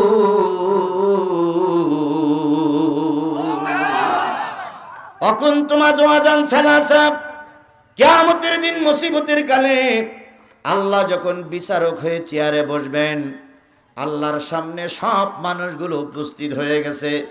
আদম আলাইহিস সালাম থেকে শুরু করে শেষ নবীর শেষ উম্মত পর্যন্ত সব মানুষগুলো আল্লাহর সামনে দাঁড়ানো। আল্লাহ বলতেছেন সব মানুষগুলোরে 3 ভাগ করে দেওয়া হবে। তার ভিতরে অকুনতুম আজওয়াজান সালাসা। সালাসা মানে কি? সালাসা মানে 3 না? আল্লাহ বললেন সূরা ওয়াকিয়ার ভিতরে বললেন 3টে গ্রুপ হবে। ফাআসহাবুল মাইমানাতি মা আসহাবুল মাইমানা ওয়া আসহাবুল মাশআমাতি মা আসহাবুল মাশআমা ওয়াস-সাবিকুনাস সাবিকুন উলাইকাল মুকাররাবুন। আল্লাহ বললেন একটা দল থাকবে আল্লাহর সামনে, সুবহানাল্লাহ বলে, একটা দল থাকবে আল্লাহর সামনে, আর একটা দল থাকবে আল্লাহর ডাইনে, আর একটা দল থাকবে আল্লাহর বামে। তাহলে আল্লাহ চেয়ারে বসে গেল, সমস্ত লোকগুলো সামনে কয় দল? ভালো করে বোঝেন, হৃদয়ের চোখ মানে কান দিয়ে শুনবেন, হৃদয়ের চোখ দিয়ে দেখবেন, অন্তর দিয়ে বুঝবেন। আল্লাহর সামনে কয় দল? একটা ডাইনে আর একটা। যারা ডাইনে থাকবে তারা হলো ডাইনপন্থী। ডাইনপন্থী মানে কলেমাপন্থী, ডাইনপন্থী মানে মুসলমান। তাহলে আওয়ামী লীগ করি আর বিএনপি করি আর জাতীয় পার্টি করি, আমরা সব কলেমাওয়ালা, আমরা সব তাহলে কোন পন্থী? ডাইনপন্থী। কোন মুসলমানের সন্তান বামপন্থী দল করতে পারবে না। কে নিষেধ করেছে? যদি মনে করে বুঝি না তাহলে সূরা ওয়াকিয়া পড়ো। আল্লাহ বলে তুমি মুসলমান, তুমি কোন পন্থী? ডাইনপন্থী। তাহলে একটা থাকলে ডাইনে আর একটা থাকলো আল্লাহর বামে। যারা বামপন্থী তারা ফেরাউন থেকে শুরু করে আজ পর্যন্ত যত ইসলাম বিদ্বেষী লোক মারা গেছে এরা সব কোন পন্থী? বামপন্থী। উলাইকাল মুকাররাবুন। আর একটা দল থাকবে একেবারে আল্লাহর সামনে, যারা নিকটতম লোক তারাই থাকে কি? সামনে। আল্লাহ রাব্বুল আলামিন বলবে ফেরাউন, নমরুদ, তারা দলের লোক বামপন্থীরা জাহান্নামে চলে যাও, আমার সামনে যারা বসে আছো সব নবী রাসূলেরা, তোমরা বিনা হিসাবে জান্নাতে চলে যাও। তাহলে সামনে যারা আছে নবী রাসূলগুলো বিনা হিসাবে কোথায় চলে গেল? বামপন্থী যারা আছে তারা বিনা হিসাবে কোথায় চলে গেল? তাহলে দল আছে কয়টা? কোন পন্থী? ডানপন্থী মানে কলেমাপন্থী। ওই পন্থীর ভিতরে তাকাই আল্লাহ দেখতেছে আমলিগির লোকও আছে, আল্লাহ দেখতেছে বিএনপির লোকও আছে, আল্লাহ দেখতেছে জামাতের লোকও আছে, আল্লাহ দেখতেছে টুপিওয়ালারাও আছে, পাগড়িওয়ালারা আছে। দুই গ্রুপ চলে গেছে, এক গ্রুপ কোথায় গেছে? জান্নাতে। আর এক গ্রুপ কোথায় গেছে? এবার আল্লাহ বলবে সবে তোমরা সামনে এসো, তোমরা তো সব টুপিওয়ালা, তোমরা তো সব তাহাজ্জুদ গুজারি। এর আগে যতবার শুনেছি আওয়ামী লীগের নেতারা দাঁড়িয়ে দাঁড়িয়ে বলতেন আমরা কি মুসলমান না? আমাদের নেত্রী তাহাজ্জুদ পড়ে, আমাদের নেত্রী 5 ওয়াক্ত নামাজ পড়ে, আমাদের নেত্রী সকালবেলা উঠেই যায় নামাজ খোঁজে, আমাদের নেত্রী কোরআন না পড়ে কাজ শুরু করে না। এই এরকম কথা শোনেননি আপনারা? শোনেননি? তাহলে ওনাদের নেত্রী মুসলমান, আমরাও মুসলমান, ওনারা ওয়াজ করেছে, ওনারাও মুসলমান। কালেমাওয়ালা লোকগুলো আল্লাহ পাক বললেন সামনে এসো, সামনে এসলো। তাহলে এখন দুই গ্রুপ চলে গেছে, নবী রাসূলরা চলে গেছে, তারপরে কাফেররা চলে গেছে, এখন একদল লোক সামনে আছে। সেই দলটা কি ওয়ালা? এই কথা বলেন, কালেমাওয়ালা, ইমান না কালেমাওয়ালা। কালেমাওয়ালা আর ইমানদার এক জিনিস নয়। কালেমা অনেকেই পড়ে কিন্তু ইমান অনেকের নাই। তাহলে এখন আছে সব কি ওয়ালা? কালেমাওয়ালা। আল্লাহ পাক বলতেছেন সুম্মা আওরাসনাল কিতাবাল্লাযীনা ইসতাফাইনা মিন ইবাদিনা। অতঃপর আমার বান্দাদের ভিতর থেকে যারা এই কিতাবের উত্তরাধিকারী, যারা কালেমাওয়ালা, এই লোকগুলোকে আল্লাহ পাক বলবে এবার 3 ভাগ হয়ে যাও। ওই যে সামনে একটা দল থাকলো, ওই দল আবার কয় গ্রুপ হয়ে গেল? তাহলে আমার কথাটাকে বোঝেন, প্রথম কয় গ্রুপ হইল? তার ভিতরে এক গ্রুপ কোথায় গেল? আর এক গ্রুপ কোথায় চলে গেছে? তাহলে আর আছে কয় গ্রুপ? এই গ্রুপ সব কি ওয়ালা? কালেমাওয়ালা, সব কালেমাওয়ালা। এরা হিন্দু না, খ্রিস্টান না, বৌদ্ধ না, পাদ্রী না, সবাই এরা কি? মুসলমান। এরা সবাই কালেমাওয়ালা, এরা গরুর গোশত খাওয়ালো সব আছে। এবার আল্লাহ পাক বলতেছে এই গ্রুপটা এবার 3 ভাগ হয়ে যাও। 3 ভাগ হবে কারা কারা? আল্লাহ পাক বলতেছে তাফাইনা মিন ইবাদিনা ফামিনহুম যালিমুল লিনাফসিহি। একটা দল চলে যাও পিছনে, যারা মানুষের উপরে জুলুম করেছ। এরা মুসলমান কিন্তু এরা হলো জালেম মুসলমান। এরা কিন্তু মুসলমান কিন্তু কি মুসলমান? জালেম মুসলমান। জালেম মুসলমান কি আমাদের সমাজে আছে? আছে। এবার আসুন, জালেম মুসলমান, জালেমরা আলাদা হয়ে যাও। অমিনহুম মুক্তাসিদ।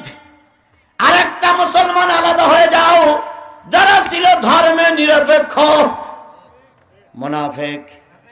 তাহলে জালেমগুলো আলাদা হয়ে গেল, মুনাফিকগুলো আলাদা হয়ে গেল। আল্লাহ রাব্বুল আলামিন বলতেছেন আমিনহুম সাবিকুম বিল খায়রাতি বিইজনিল্লাহ। আর একটা দল থাকবে, তারা নির্ভেজাল কলেমাওয়ালা, ঈমানওয়ালা, কোরআন প্রতিষ্ঠাকারী মুসলমান নরনারী। এদেরকে আমি আল্লাহ পাক সবার আগে মাফ করে জান্নাতে দেব। তাহলে আমরা কালেমাওয়ালা গ্রুপ কয় ভাগে ভাগ হয়ে যাব? একটা জালেম, একটা মুনাফিক, আর একটা খাঁটি মুসলমান। বুঝি আইছে আমার কথা? এ মুসলমান, আমার কথা কি বুঝি আইছে? তাহলে আবারও তাকরার করি। প্রথম আল্লাহ ভাগ করবেন কয় ভাগে? তার ভিতরে এক ভাগ সরাসরি জান্নাতে যাবে, তারা নবী রাসূল। আর এক ভাগ সরাসরি কোথায় চলে গেল? এবার থাকলো কয় ভাগ? এরা কালেমাওয়ালা, সবাই কালেমাওয়ালা, কেউ কলেমার বিরোধী নয়। সবাই কালেমা পড়েছে, আজান দিয়েছে, মসজিদ করেছে, মাদ্রাসা করেছে, সবাই কালেমাওয়ালা। গরুর গোশত খেয়েছে, ঈদের নামাজ পড়েছে, তারপরে রোজার ঈদ পড়েছে, মসজিদে জুমার নামাজ পড়েছে, এরা সব কালেমাওয়ালা। এই কালেমাওয়ালা লোক এবার কয় ভাগ হয়ে গেল? একটা জালেম, একটা মুনাফিক, আর একটা খাঁটি মুসলমান। কথাকে আমি ক্লিয়ার বোঝাতে পেরেছি? বাস। আল্লাহ রাব্বুল আলামিন বলতেছে বিল খায়রাতি বিইজনিল্লাহ যালিকা হুয়াল ফাদলুল কাবীর। যেই গ্রুপটা নির্ভেজাল কালেমাওয়ালা, ঈমানওয়ালা, এদের জন্য রয়েছে উত্তম পুরস্কার। এবার আমার আলোচনার বিষয় হলো ওই জালেম মুসলমান কারা? পৃথিবীতে কে এত জুলুমি করেছে বলুন তো, বলুন তো, বলুন তো। হুসাইন রাদিয়াল্লাহু তাআলা মারা গেলেন, হুসাইনকে যারা মেরেছিল তারা কারা? মুসলমান। তারা কারা? মুসলমান। যে লোক হুসাইনকে মেরেছিল ওই লোকটার নেতা ছিল ইয়াজিদ। ইয়াজিদ মুসলমান না কাফের? এই শেরপুরের মুসলমানরা বলুন তো, ইয়াজিদ মুসলমান না কাফের? ইয়াজিদের মুখে কি দাড়ি ছিল? ইয়াজিদের মাথায় কি টুপি ছিল? ইয়াজিদের গায়ে কি জুব্বা ছিল?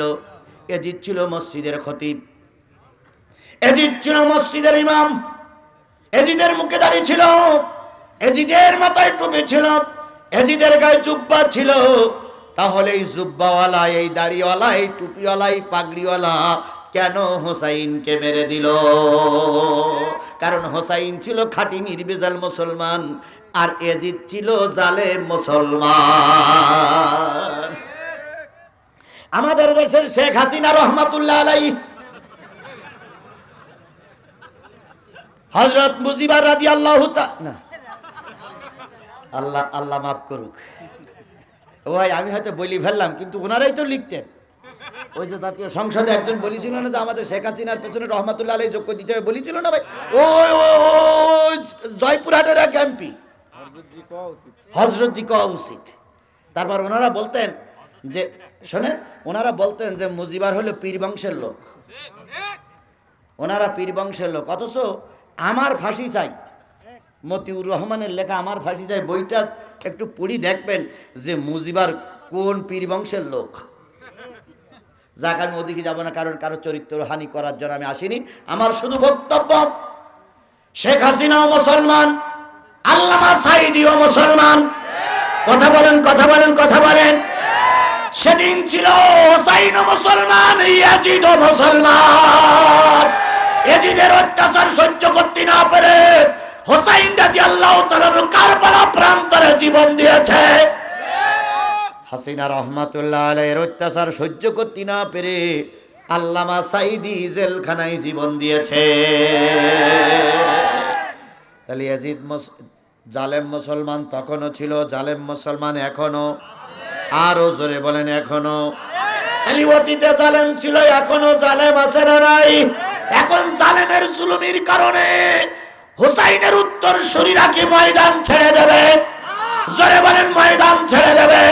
যদি হুসাইনের মতন আবার রক্ত দিতে হয়, যদি আবুল কাসেমের মতন আবার শহীদ হতে হয়, তবু হুসাইনের উত্তর শরীরা জালেমদের কাছে ময়দান ছেড়ে দেবে না।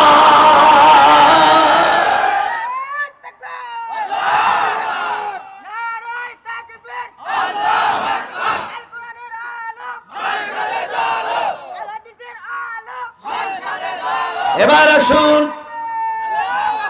হোসাইন মুসলমান, ইয়াজিদ মুসলমান।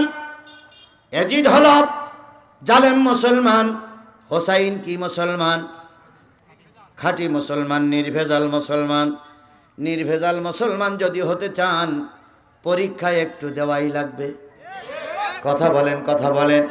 ভালো ছাত্র যারা তারা তাদের পরীক্ষা দেওয়া লাগে। আগের আমাদের ছোট বাচ্চারা এখন মনে মনে ভাবে আগের সরকার ভালোই ছিল, কারণ আগের সরকার থাকা অবস্থায় পরীক্ষা দেওয়া লাগতো না। কি বলেন না? কি পাস ছিল? Auto pass. কেন অটো পাস হবে না? নেতাদের বেলায় তো ভোট দেওয়া লাগতো না। এজিদ চেয়েছিল মসজিদে কোরআন থাকবে, মসজিদের ইমাম সাহেবরা কোরআন যত লম্বা করে পড়ে পড়ুক, কিন্তু কোরআনের আইন রাষ্ট্রে চলবে না। আমাদের শেখ হাসিনা রহমাতুল্লাহ আলাইহি চেয়েছিলেন মসজিদের ইমাম সাহেবরা যত লম্বা করে আরবিতে কোরআন পড়ে পড়ুক, যত আরবিতে মোনাজাত করে করুক, কিন্তু মুফাসসিররা বাংলায় ব্যাখ্যা করে তাফসীর করতে পারবে না। মিলাই নিয়েন, সব কিছু বলা যাবে না, কারণ আমাদের যিনি আজকের মাহফিলের পরিচালক তিনি বলেছেন যে শেখ হাসিনার গালাই লাভ দেয়। তাই বলেছেন না? এটা আমিও বুঝি, এটা আমিও বুঝি, কিন্তু তোমরাই তো আমাদের মাহফিলগুলো বন্ধ করে দিয়েছিলে। তোমাদের কারণে বিগত 3টা নির্বাচনে আমরা ভোট দিতে আমাদের বয়স 20-25 বছর, তারা একটা বারের জন্য ভোট কেন্দ্রে যেতে পারিনি। কথা বলেন, কথা বলেন। আমি তো জানি, আমি জানি যে আমার কথাগুলো কিছু লোকের ভালো লাগে না। যাদের রক্তে ভেজাল আছে তাদের কাছে আমার কথা ভালো লাগবে না, আমি ভালো রকম জানি। আমিও চেষ্টা করি কিছু কথা সম্বরণ করার জন্য, কিন্তু তোমাদের কারণে আমাকে মঞ্চের থেকে যখন পালিয়ে যেতে হয়েছিল সে কথাগুলো আমি কি করে ভুলে যাই? তোমাদের কারণে মঞ্চে আমি কথা বলতে পারিনি, আমাকে আত্মগোপন করে চলে যেতে হয়েছিল। তোমরা চারিদিক থেকে আমাকে ঘেরাও করে রেখেছিল ধরার জন্য। আমার সে কথাটা আজও ভুলে যাইনি, সব কথা আমার মনে আছে।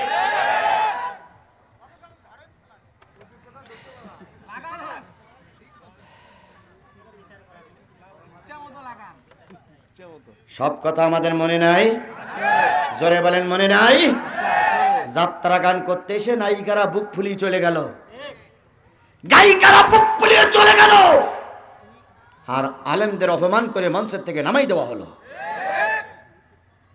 কলেজ রোডের থেকে ওই পাশে এক বিরাট মাহফিল হলো, মনে আছে আপনাদের? মাহফিলে বড় নেতা বলেছিল আজকে কোনো রাজনীতির কথাবার্তা হবে না। বলি নাই, বলি নাই, বলি নাই। আমি ও ভাসুরীর নাম ধরব না, ও ভাসুরীর নাম আমার অন্তরে গাথা আছে। সেদিন আপনারা আমাকে কোরআনের কথা বলতে দেন নাই, কথা বলে ঠিক না বেটি? তবে মঞ্চে যখন উঠেছিলাম বাধ্য হয়ে পালাই গিয়েছিলেন ওনারা, আমরা পালাই যাইনি। তাহলে সেই সময় আপনারা সবাই আমার বিপক্ষে ছিলেন, সেই সময় বিপক্ষে ছিলেন। আর আমি আমার আল্লাহকে নিয়ে আর এই সাধারণ লোকদেরকে নিয়ে জীবনের ঝুঁকি নিয়ে গ্রেফতার সামনে দেখার পরও ময়দান ছেড়ে দেয়নি। এখন সেইগুলো কথাগুলো যখন মনে হয় তখন একটু ব্যালেন্স হারিয়ে যায়, তখন আমরা একটু অন্যমনস্ক হয়ে যাই। কথা বলেন ঠিক না ঠিক? সেদিন তো আমরা চুরি করিনি, ডাকাত করিনি, আমরা তো কোরআনের হক কথাগুলো বলতে চেয়েছিলাম। এই জালেমরা অনুমতি দেয়নি। সম্ভবত আপনার না, ও নাম বললেন না, সম্ভবত ওই যে শেরুয়া বটতলার সামনে একটা মাহফিল হলো আমার, কানাইকান্দর। এই মাহফিলের জন্য কত লোকদের কাছে না অনুমতির জন্য গিয়েছে, এখানে গিলি দাঁড়ে দাঁড়ে ভিক্ষা চেয়েছে, একটু অনুমতি দেন, একটু অনুমতি দেন, একটু অনুমতি দেন। জালেমেরা জিহাদির অনুমতি দেয়নি। সেই জালেমেরা এখন পালিয়ে গেছে। আজকে যখন মাহফিলে ওই জালেমদের কথা মনে হয় তখন এমনি রক্ত টকবক করে ফোটে, কিন্তু আবার উপরের থেকে নির্দেশ আসে অধৈর্য হলি হবে না। উপরের থেকে নির্দেশ আছে দিন কায়েমের পক্ষ থাকতে গেলে এত রাগারাগি করলে চলবে না। এই জন্য সামনে যাই আবার পিছনে আসি। কথা বোঝেন, আমার কথা বোঝেন। যদি উপরের নির্দেশ না আসতো আপনাদের কারোর লাগতো না। যে কটা আমার ক্ষতি করেছিল প্রত্যেকটা ধরতে আমার কাল্লা আলাদা করে ফেলতাম। তা শুধু উপরের নির্দেশের কারণে কিছু বলতে পারতেছি না ভাই। তবে চিরকাল উপরের নির্দেশ থাকবে না, কথা বলে ঠিক না ঠিক? উপরের থেকে নির্দেশ আছে, যারা যার যত ক্ষতি করেছো সে ক্ষতিপূরণের মামলা করতে পারবে। প্রতিটা অন্যায়কারীর বিচার হবেই হবেই হবে। ফেসবুকের একজন এমপি ছিল, নাম কি? ব্যারিস্টার সুমন। আজকে ব্যারিস্টার সুমনকে কোর্টে তোলা হয়েছে।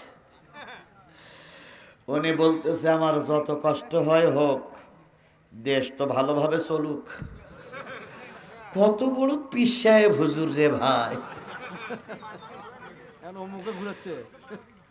এরপরে কাঁদতেছে, ভাই আমার জন্য দোয়া করেন, আল্লাহ যেন আমার মুক্তি দেয়। বাংলাদেশের কোন পাগল ওর মুক্তির জন্য দোয়া করবে?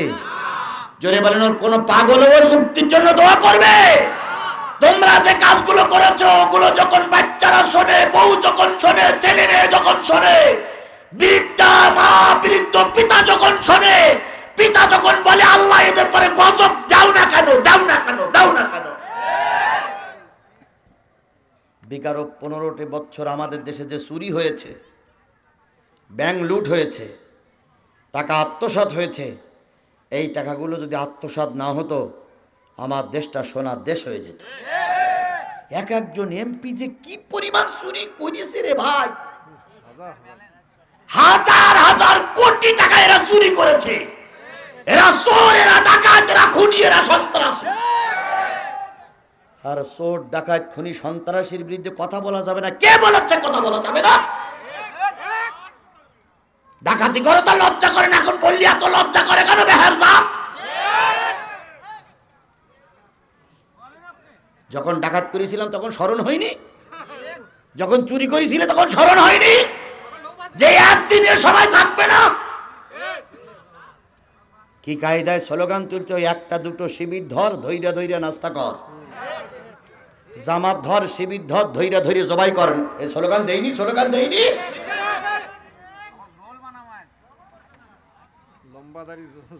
আমার সন্তানদেরকে ধরে 3 রাস্তার মুখে মেরে দিয়ে বললো ক্রস ফায়ারে মারা গেছে। বিয়াদব, বিয়াদব, বিয়াদব। আমার ভাইরা, হোসাইন ছিল মুসলমান, ইয়াজিদও ছিল মুসলমান, কথা বলেন ঠিক না ঠিক? হোসাইন ছিল নির্ভেজাল মুসলমান। হোসাইনের উত্তরসূরি আল্লামা সাইদি, হোসাইনের উত্তরসূরি মামুনুল হক, হোসাইনের উত্তরসূরি তারেক মনোয়ার, হোসাইনের উত্তরসূরি দেওয়া হবে। অতিরিক্ত কমও করা হবে না, বেশিও করা হবে না। মায়া দেখাই কাউকে মাপ যদি করা হয় তাহলে বিডিআর হত্যাকারীরা কষ্ট পাবে। যদি মায়া দেখাই কাউকে মাপ করা হয় তাহলে হেফাজতের আলেমেরা কষ্ট পাবে। যদি মায়া দেখাই কাউকে মাপ করা হয় আল্লামা সাইদির আত্মা কষ্ট পাবে, কষ্ট পাবে, কষ্ট পাবে।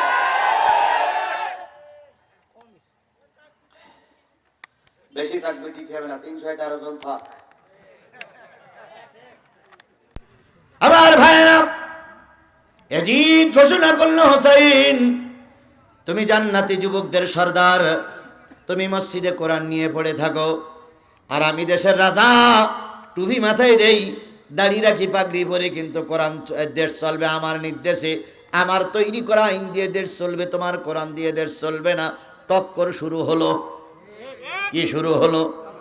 বাংলাদেশ জামাত ইসলাম সহ ইসলামী দলগুলোর বক্তব্য হলো আল্লাহর আইন চাই, সব লোকের শাসন চাই, কথা বলেন ঠিক না ঠিক? সব লোক যদি হিন্দু হয় তবুও সে দেশের নেতৃত্ব দিতে পারবে।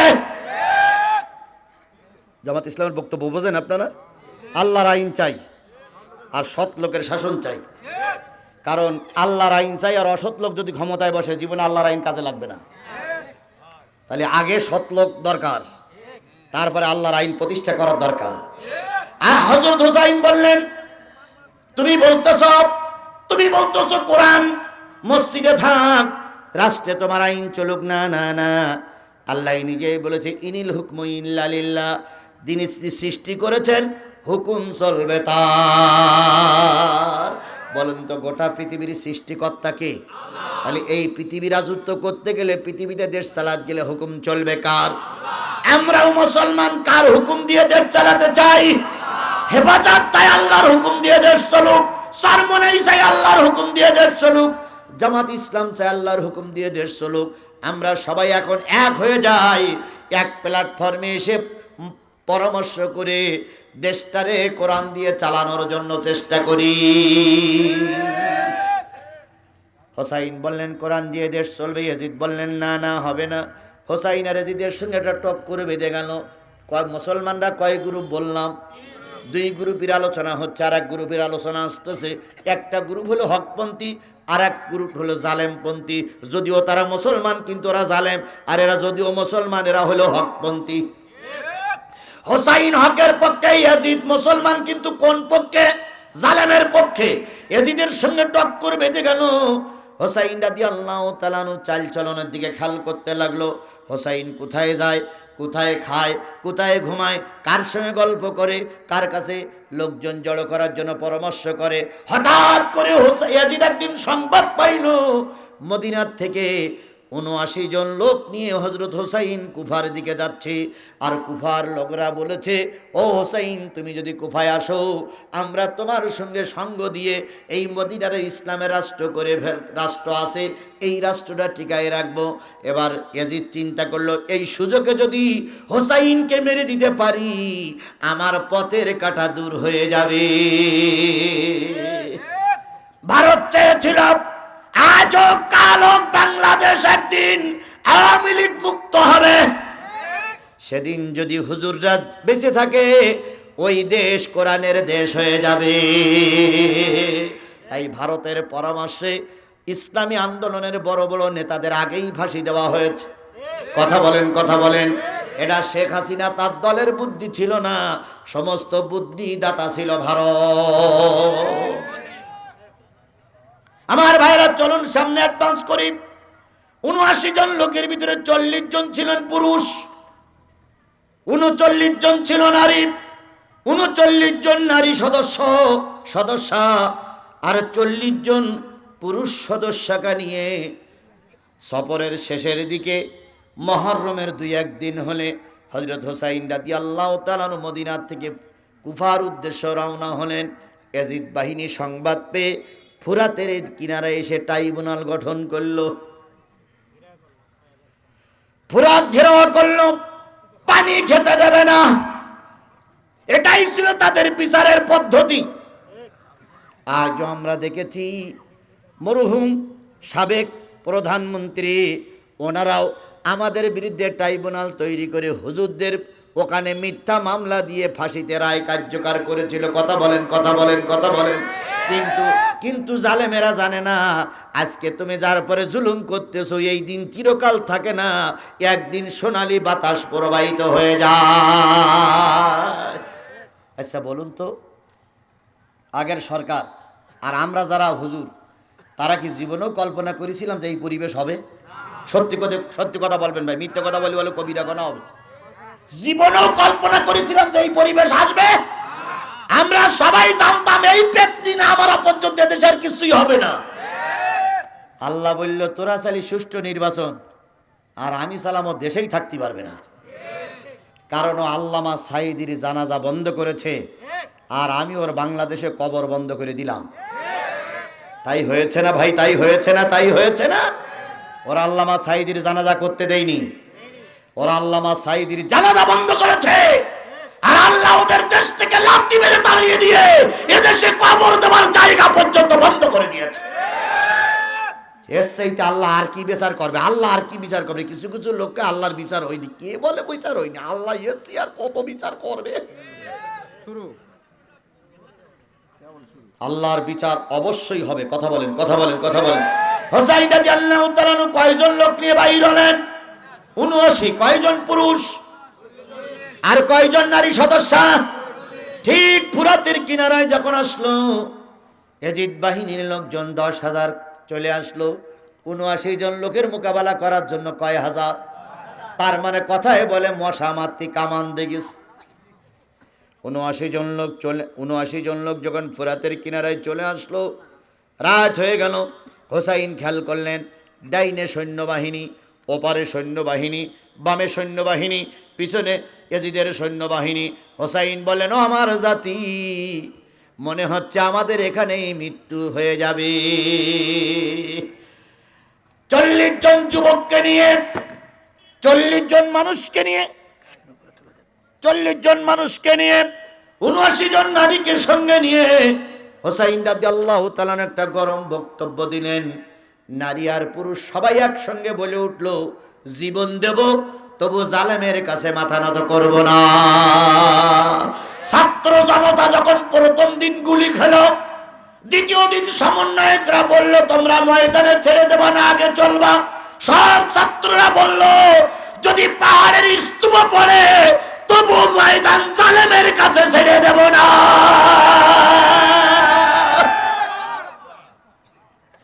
একতা থাকলে আল্লাহর রহমত আসে। বিএনপি আর জামাতের ভাইরা যারা আমার আলোচনা শুনতেছেন, আমি আপনাদের সকলের পায়ে ধরে বলতেছি, আমাদের একতাটা নষ্ট করবেন না। আসুন আমরা সবাই মিলে চেষ্টা করে দেশ স্বাধীন করেছি, এই স্বাধীনতাটা আমরা সবাই মিলে ধরে রাখি। আমরা সবাই মিলে ধরে রাখবো। কথা বলেন, কথা বলেন, কথা বলেন। বিএনপি আমার ভাই, জামাত আমার ভাই। যে সমস্ত আওয়ামী লীগের সাধারণ নেতাকর্মী ছিলেন, সাধারণ কর্মী ছিলেন, আপনাদের পরে আমাদের কোনো অভিযোগ নেই। অভিযোগ তাদের বিরুদ্ধে যারা আমাদের বিরুদ্ধে মিথ্যা মামলা দিয়েছে, অভিযোগ তাদের বিরুদ্ধে যারা আমাদের ঘরবাড়ি জ্বালাই পড়েই দিয়েছে, অভিযোগ তাদের বিরুদ্ধে যারা আমাদের দোকান লুট করেছে, অভিযোগ তাদের বিরুদ্ধে যারা আমার গইলির গরুটা বের করে নিয়ে রাস্তায় জবাই করে খেয়েছে, অভিযোগ তাদের বিরুদ্ধে। আপনাদের বিরুদ্ধে আমাদের কোনো অভিযোগ নেই। বিশেষ করে হিন্দু ভাইদের বিরুদ্ধে আমাদের কোনো অভিযোগ নাই, কারণ ওরা হলো পরিস্থিতির শিকার। কথা বলেন, কথা বলেন। ওরা কিন্তু আসলে কোনো দলদারি বোঝে না, ওরা এদেশে শান্তিতে থাকতে চায়। সুতরাং ওরা আমাদের ভাই, ওরা আমাদের শত্রু নয়। আমার ভাইয়েরা, হোসাইন রাদিয়াল্লাহু তাআলার সঙ্গে যখন সুর মিলালেন, এজিদ যখন এই সংবাদ শুনল, তখন এজিদ বাহিনীর লোকদের বলা দেওয়া হলো, পানি বন্ধ করে দাও। পানি বন্ধ করে, খাদ্য বন্ধ করে দিলে সব ঝামেলা শেষ। আর 15 মিনিট আলোচনা চলবে, চলবে। মেহেরবানি করে কেউ উঠবেন না। 15টা মিনিট। আমি বারবার ঘড়ি দেখতেছি না, আমি বারবার ঘড়ি দেখতেছি, 12টার ভিতরে শেষ করবো ইনশাল্লাহ। না, এখন সব প্রায় ধান কাটার মৌসুম না ভাই, এখন কাজের সময়। বেশি রাত করলে আপনার কাজে ডিস্টার্ব হবে, বেশি রাত করলে ফজরের নামাজ কাজা হবে। এই জন্য ওঠাউঠি করেন না। যে লোকগুলো আছেন, না না, যে লোকগুলো আছেন সব লোকগুলো নিয়ে আমি দোয়া করতে চাই, আল্লাহ আপনাদের সবাইকে কবুল করুন। ভাই দয়া করে আমার কাজে বিঘ্ন সৃষ্টি করবেন না। আপনারা মুসলমান, আমিও মুসলমান। আমার ভাইয়েরা, 15টা মিনিট ঘড়ি ধরে বসে আমি ঘড়ি দেখেছি। আমার ভাইয়েরা, হোসাইন রাদিয়াল্লাহু তাআলা আনহুর জালালি বক্তব্য শুনে জালেমদের মনে ভয় লেগে গেল। তারা বলল, পানি বন্ধ করে দাও। পানি বন্ধ করা হলো। হযরত হোসাইন রাদিয়াল্লাহু তাআলা আনহু মুসলমান যুবকদেরকে বললেন, যাও, যেই দেখো পানি উদ্ধার করতে পারো কিনা। যে যায় সে লাশ হয়ে ফিরে আসে, যে যায় সে লাশ হয়ে ফিরে আসে। এভাবে ফিরতে ফিরতে ফিরতে ফিরতে 37 জন মুসলমান যুবকের লাশ কবর দেওয়া হয়ে গেছে। কারবালা প্রান্তরে কয়জনের লাশ কবর দেওয়া হয়ে গেছে? 37 জন। তাহলে মুসলিম পুরুষ আর কয়জন আছে? 3 জন। আর আছে 39 জন নারী। এবার পালা হলো হযরত হোসাইন রাদিয়াল্লাহু তাআলা আনহু।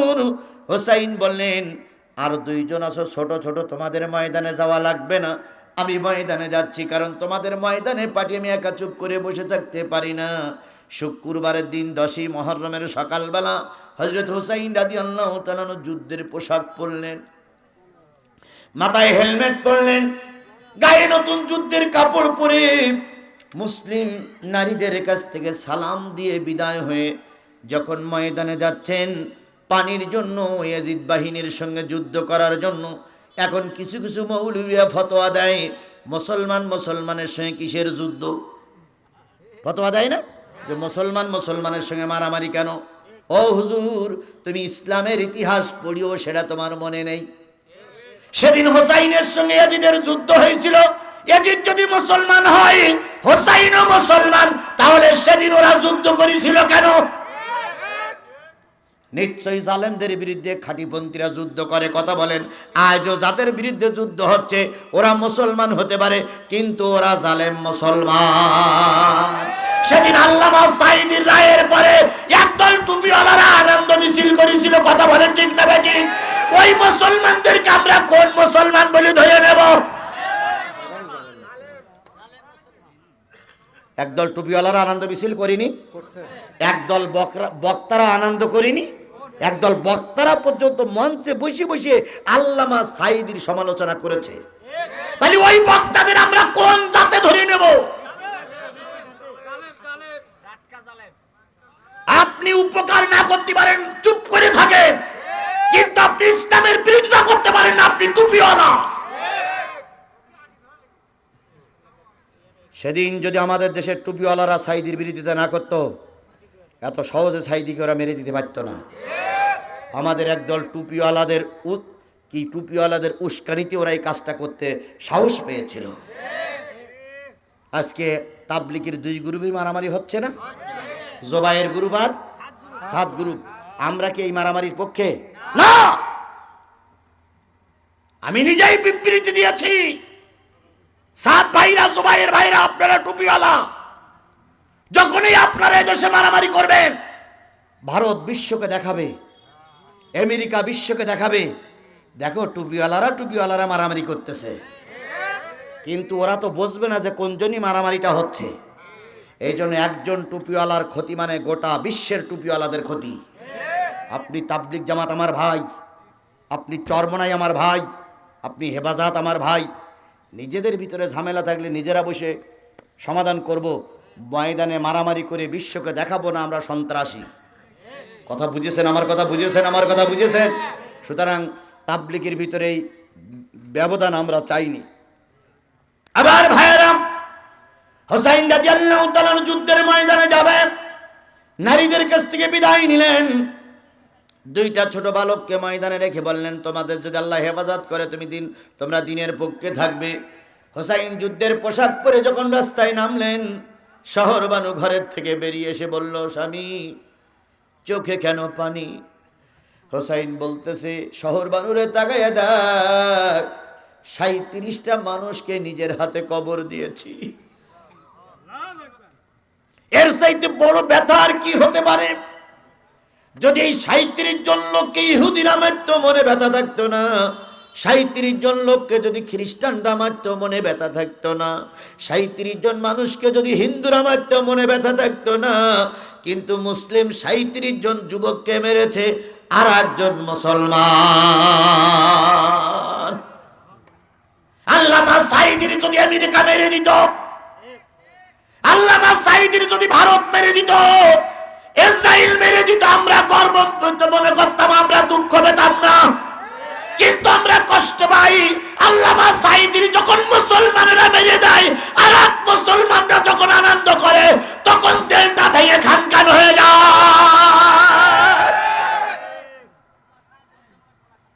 কথা বুঝেছেন? আমার কথা বুঝেছেন? ইহুদি খ্রিস্টানরা আমাদের জাতির শত্রু। ওরা কিছু করলে আমাদের কষ্ট লাগে না, কিন্তু কষ্ট লাগে যখন আমাদের ভাইরা আমাদের মারে।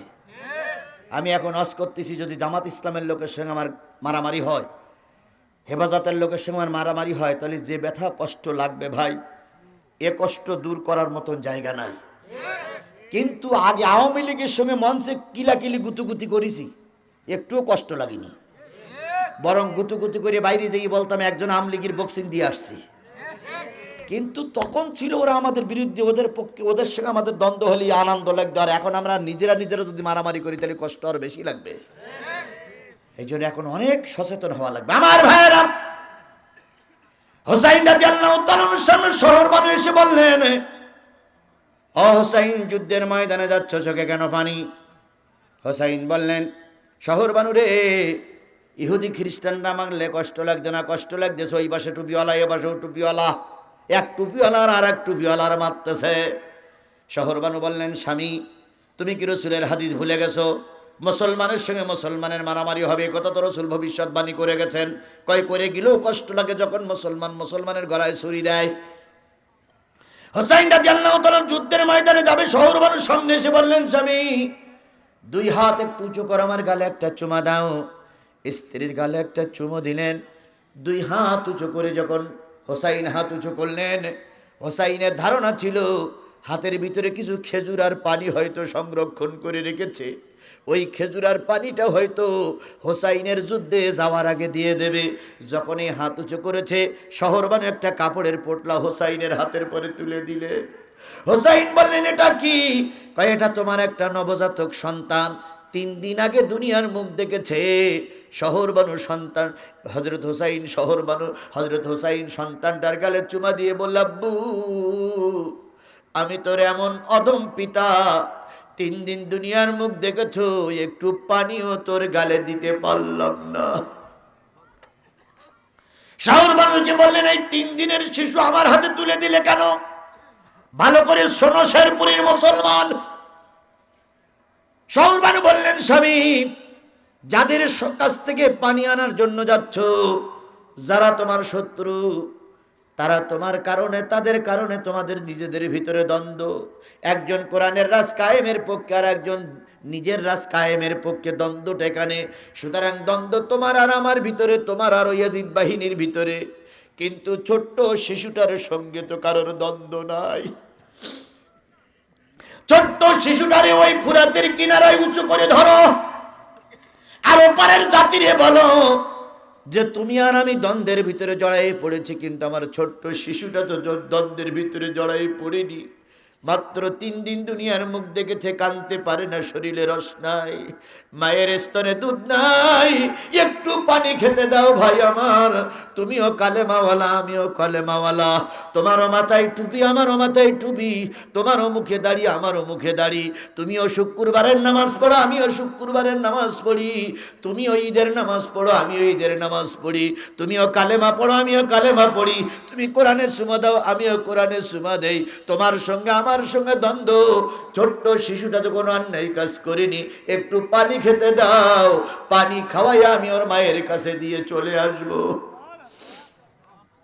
ও আমার জাতি, এ কথা বলার পর আব্দুল্লাহ ইবনে জিয়াদের নেতৃত্বে 10,000 বাহিনী, ভিতরে একটা আত্মকলহ সৃষ্টি হলো, একটা গৃহযুদ্ধ হওয়ার মতন পরিবেশ তৈরি হয়ে গেল। একদল টুপিওয়ালা বলতেছে, হোসাইন তো ঠিকই বলেছে, হোসাইনের এই ছোট্ট বাচ্চাটার সঙ্গে তো আমাদের কোনো দ্বন্দ্ব নাই। এই ফুরাতের কিনারায় কারা দাঁড়িয়ে আছিস, তীর ধনুক তুলে নে, একটাও তীর মারবি না, পানি খেয়ে চলে যাক। হোসাইনের ছোট্ট বাচ্চাটা পানি খেয়ে চলে যাক। আব্দুল্লাহ ইবনে জিয়াদ চিন্তা করলেন, যদি হোসাইনের বাচ্চা পানি খায় আর আমাদের ভিতরে যদি গৃহযুদ্ধ শুরু হয়, তাহলে আমরা জিততে পারবো না। একজন তীরন্দাজকে বললেন, পারবা কি? এখান থেকে তীর ছুঁড়ে মারবা, নদী পার হয়ে হোসাইনের উঁচু করা সন্তানের বুকের পরে তীরটা পড়বে, এমন তীর তোমরা কি মারতে পারবা?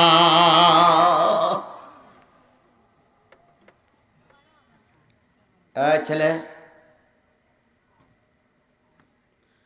এবার একজন তীরন্দাজ চলে আসলো, ফুরাতের কিনারায় দাঁড়ানো, দূর থেকে তীর মারলো, নদী পার হয়ে বিষ মিশ্রিত তীর 3 দিনের ছোট বাচ্চাটার বুকের পরে পড়লো, 2টা খণ্ড হয়ে গেল, রক্তগুলো হোসাইনের বুক লাল করে ফেললো। হোসাইন 2টা খণ্ড, একটা ঘাড় আর একটা 2টা পা, ছোট্ট 3 দিনের বাচ্চারে ভাই উঁচু করে নানার কাছে নালিশ করে বলতেছে, নানা দেখো, ওপারেও মুসলমান, এপারেও মুসলমান, ওপারেও কলেমাওয়ালা, এপারেও কলেমাওয়ালা, তোমার কলেমাওয়ালা, তোমার উম্মতেরা আমার ছোট্ট শিশুটারে কিভাবে দ্বিখণ্ডিত করে দিল। হোসাইন রাদিয়াল্লাহু তাআলার ছোট্ট বাচ্চাটারে কাপড়ের ভিতরে পেঁচাইয়া বুকের ভিতরে জড়িয়ে ধরে একবার পায়ে চুমা খায়, একবার ছোট্ট বাচ্চাটার মাথায় চুমা খায়, একবার মুখে চুমা খায়, একবার পায়ে চুমা খেয়ে ডাকে আর বলে, বাজান রে,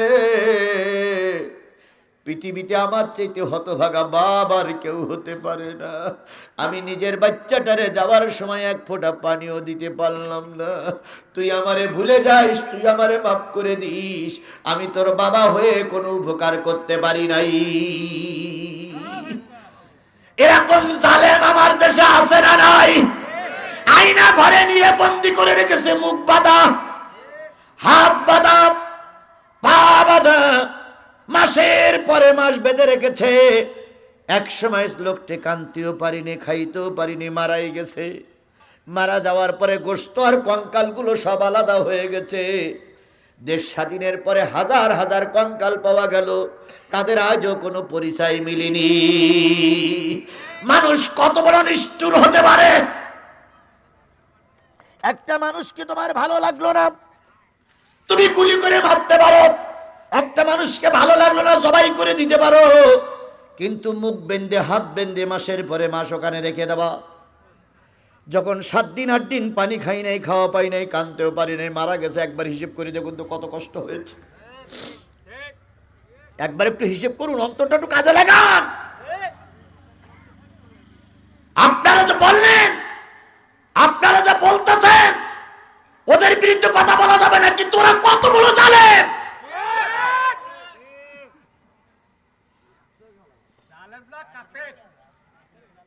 জালেম আর কত হতে পারে? একটা মানুষকে আপনি গুলি করে মেরে দেন, কিন্তু মুখ বাঁধা ভাই, কোনো শব্দ করতে পারতেছে না, হাত বাঁধা, নড়াচড়া করতে পারতেছে না, না খাওয়াইয়ে ধুকে ধুকে যতদিন, যে কয়দিন শরীরে শক্তি ছিল সে কদিন বেঁচে ছিল, তারপরে আস্তে আস্তে করে শুয়েছে, ওইভাবেই কঙ্কাল পড়ে আছে। এটা অন্য কোনো মায়ের সন্তান না। আপনারা যারা আছেন, আপনারই সন্তান, বলেন আপনার কতটুকু খারাপ লাগবে? এখানে যারা বসে আছেন তাদেরই সন্তান, মনে করেন আপনার সন্তান। আপনি যখন যেই ওই আয়না ঘরে যেই দেখবেন যে আমার সেই সন্তানটা পড়ে আছে, বলুন আপনি কি ওই যারা করেছে তাদেরকে না মেরে আপনি বেরিয়ে আসতে পারবেন? তাদের একজন ছিলেন সেনাবাহিনী জিয়াউল হক, সেই থেকে এই সমস্ত পরিকল্পনা করতেন। তিনি আজকে না কালকে কোর্টে উঠেছিলেন, তিনি সালাম দিতে চেয়েছিলেন, পুলিশ কনস্টেবল বলেছিলেন হাত উঁচু করবি না, হাত ভেঙে ফেলবো। বড় দুঃখে এই কথাগুলো আসে। কথা বলেন, কথা বলেন, কথা বলেন। আমার ভাইয়েরা, হোসাইন রাদিয়াল্লাহু তাআলা কাপড়ের পোটলার ভিতরে সন্তানটারে নিয়ে শহর বানুর কাছে আসলেন। দূর থেকে শহর বানু ডেকে বলতে, শহর বানু দরজা খুলে দাও, বাইরে সরিয়ে বেরিয়ে এসো তাঁবুর ভিতর থেকে। শহর বানু আনন্দ চিত্তে বেরিয়ে আসলেন, আর মনে করলেন হোসাইন রাদিয়াল্লাহু তাআলা ছোট্ট বাচ্চাটারা নিয়ে গেছিল, পানি খেয়ে এসেছে, আমি ওর জিহ্বাটা চষবো, ওর কি বলে পা দুইখানা একটু চষবো, ওর গায়ের ভিতরে যে পানি আছে সেই পানিগুলো চুষে চুষে একটু শরীরে পানি নিব, কারণ আমি আত্মসহ্য করতে পারি না, আমার শরীরে কোনো পানির লেশ মাত্রা নাই। আমার ভাইয়েরা, হোসাইন রাদিয়াল্লাহু তাআলার এই নিষ্ঠুর ভাবে ছোট্ট বাচ্চারা যারা মেরেছিল তারাও ছিল টুপিওয়ালা, তারাও ছিল নামাজি। আজকে আমাদের সন্তানগুলোরে যারা আয়না ঘরে মেরেছে, আমাদের বাচ্চাগুলোরে যারা মার কোলের থেকে নিয়ে 3 রাস্তায় গুলি করে মেরেছে, ও ভাই তারা ইহুদি নয়, তারা খ্রিস্টান নয়, তারাও আমাদের এই দেশের মুসলমান।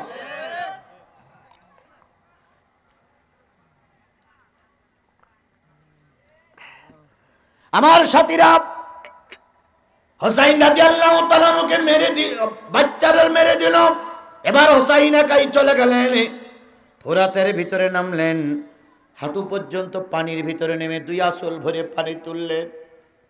খাবে কতদিন, পানি খেতে পারে না, শরীরটা শুকিয়ে গেছে। পানিগুলো মুখের কাছে নিয়ে যখন গালে ঢুকাবে, ওই পানির ভিতর থেকে কাশেম আলী আসগার আলীর রক্তের গন্ধ পাওয়া যাচ্ছে। হোসাইন পানিটা ফেলে দিলেন। হোসাইন পানি ফেলে দিয়ে যখন ফুরাতের কিনারায় উঠলেন, ওই দিক থেকে আব্দুল্লাহ ইবনে জিয়াদের 10,000 বাহিনী চারিপাশ থেকে হোসাইনকে ঘিরে ফেললো। বন্ধুরে, 28 তারিখে হাফেজ জসিমকে মেরেছিল, আপনারা কি পর্দায় দেখেছেন? চারিদিক থেকে ঘিরে ফেলে যখন মারতেছে, তখন হাফেজ জসিম বলেছিল আমাকে একটু পানি দাও, আর সহ্য করতে পারি না। ছাত্রলীগের যুবকেরা বলেছিল ওর গালে পেশাব করে দাও।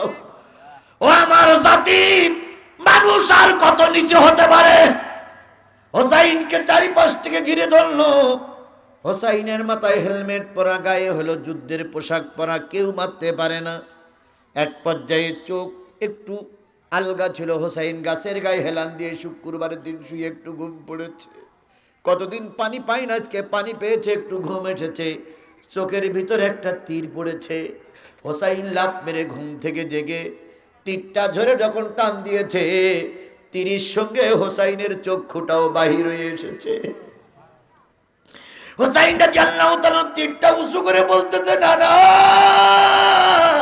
জান্নাত থেকে তাকায় দেখো, তোমার উম্মতের আমার চোখ বেরি করে দিয়েছে। বাম চোখে তীর পড়লো, সেটাও বাহির করলো। ডান বগলে তীর পড়লো, সেটাও বাহির করলো। বাম বগলে তীর পড়লো, সেটাও বাহির করার পর আস্তে করে হোসাইন মাটিতে শুয়ে পড়লেন।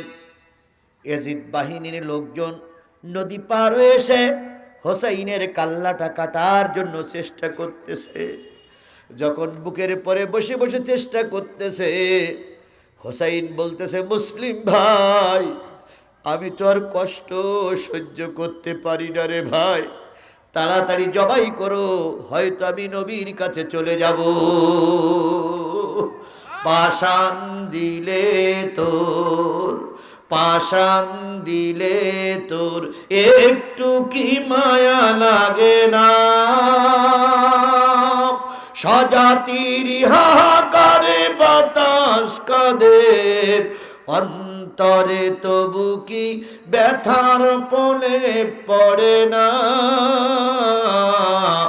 অন্তরে ব্যথার পলে পড়ে না? পাষাণ দিলে তোর একটু কি মায়া লাগে না? আরশের পানে তারা তুলে দুটি হাত, পাক দরবারে জানায় ফরিয়াদ। ফিলিস্তিনি খুন পথের পাশে, বোমার আঘাতে কুপুর হাসে। ইরাক জুড়ে বয় শোকের মাতম, বসরার গুলবাগে ঝরে বেদনা। পাষাণ দিলে তোর একটু কি মায়া লাগে না?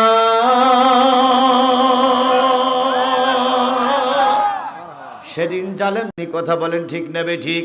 তাহলে হোসাইনকে যারা মারলো তারা কি মুসলমান? জালেম মুসলমান। আর হোসাইন মারা গেল, ওইটা ছিল খাঁটি মুসলমান। এবার এই জাতির কাছে আমার শপথ, আমরা কি হোসাইন মার্কা মুসলমানের পক্ষে থাকবো না ইয়াজিদ মার্কা মুসলমানের পক্ষে থাকবো? কারা কারা হোসাইন মার্কা মুসলমানের পক্ষে থাকতে রাজি আছেন? দুই হাত উঁচু করে দেখান, জোরে তাকবীর, নারায়ে তাকবীর।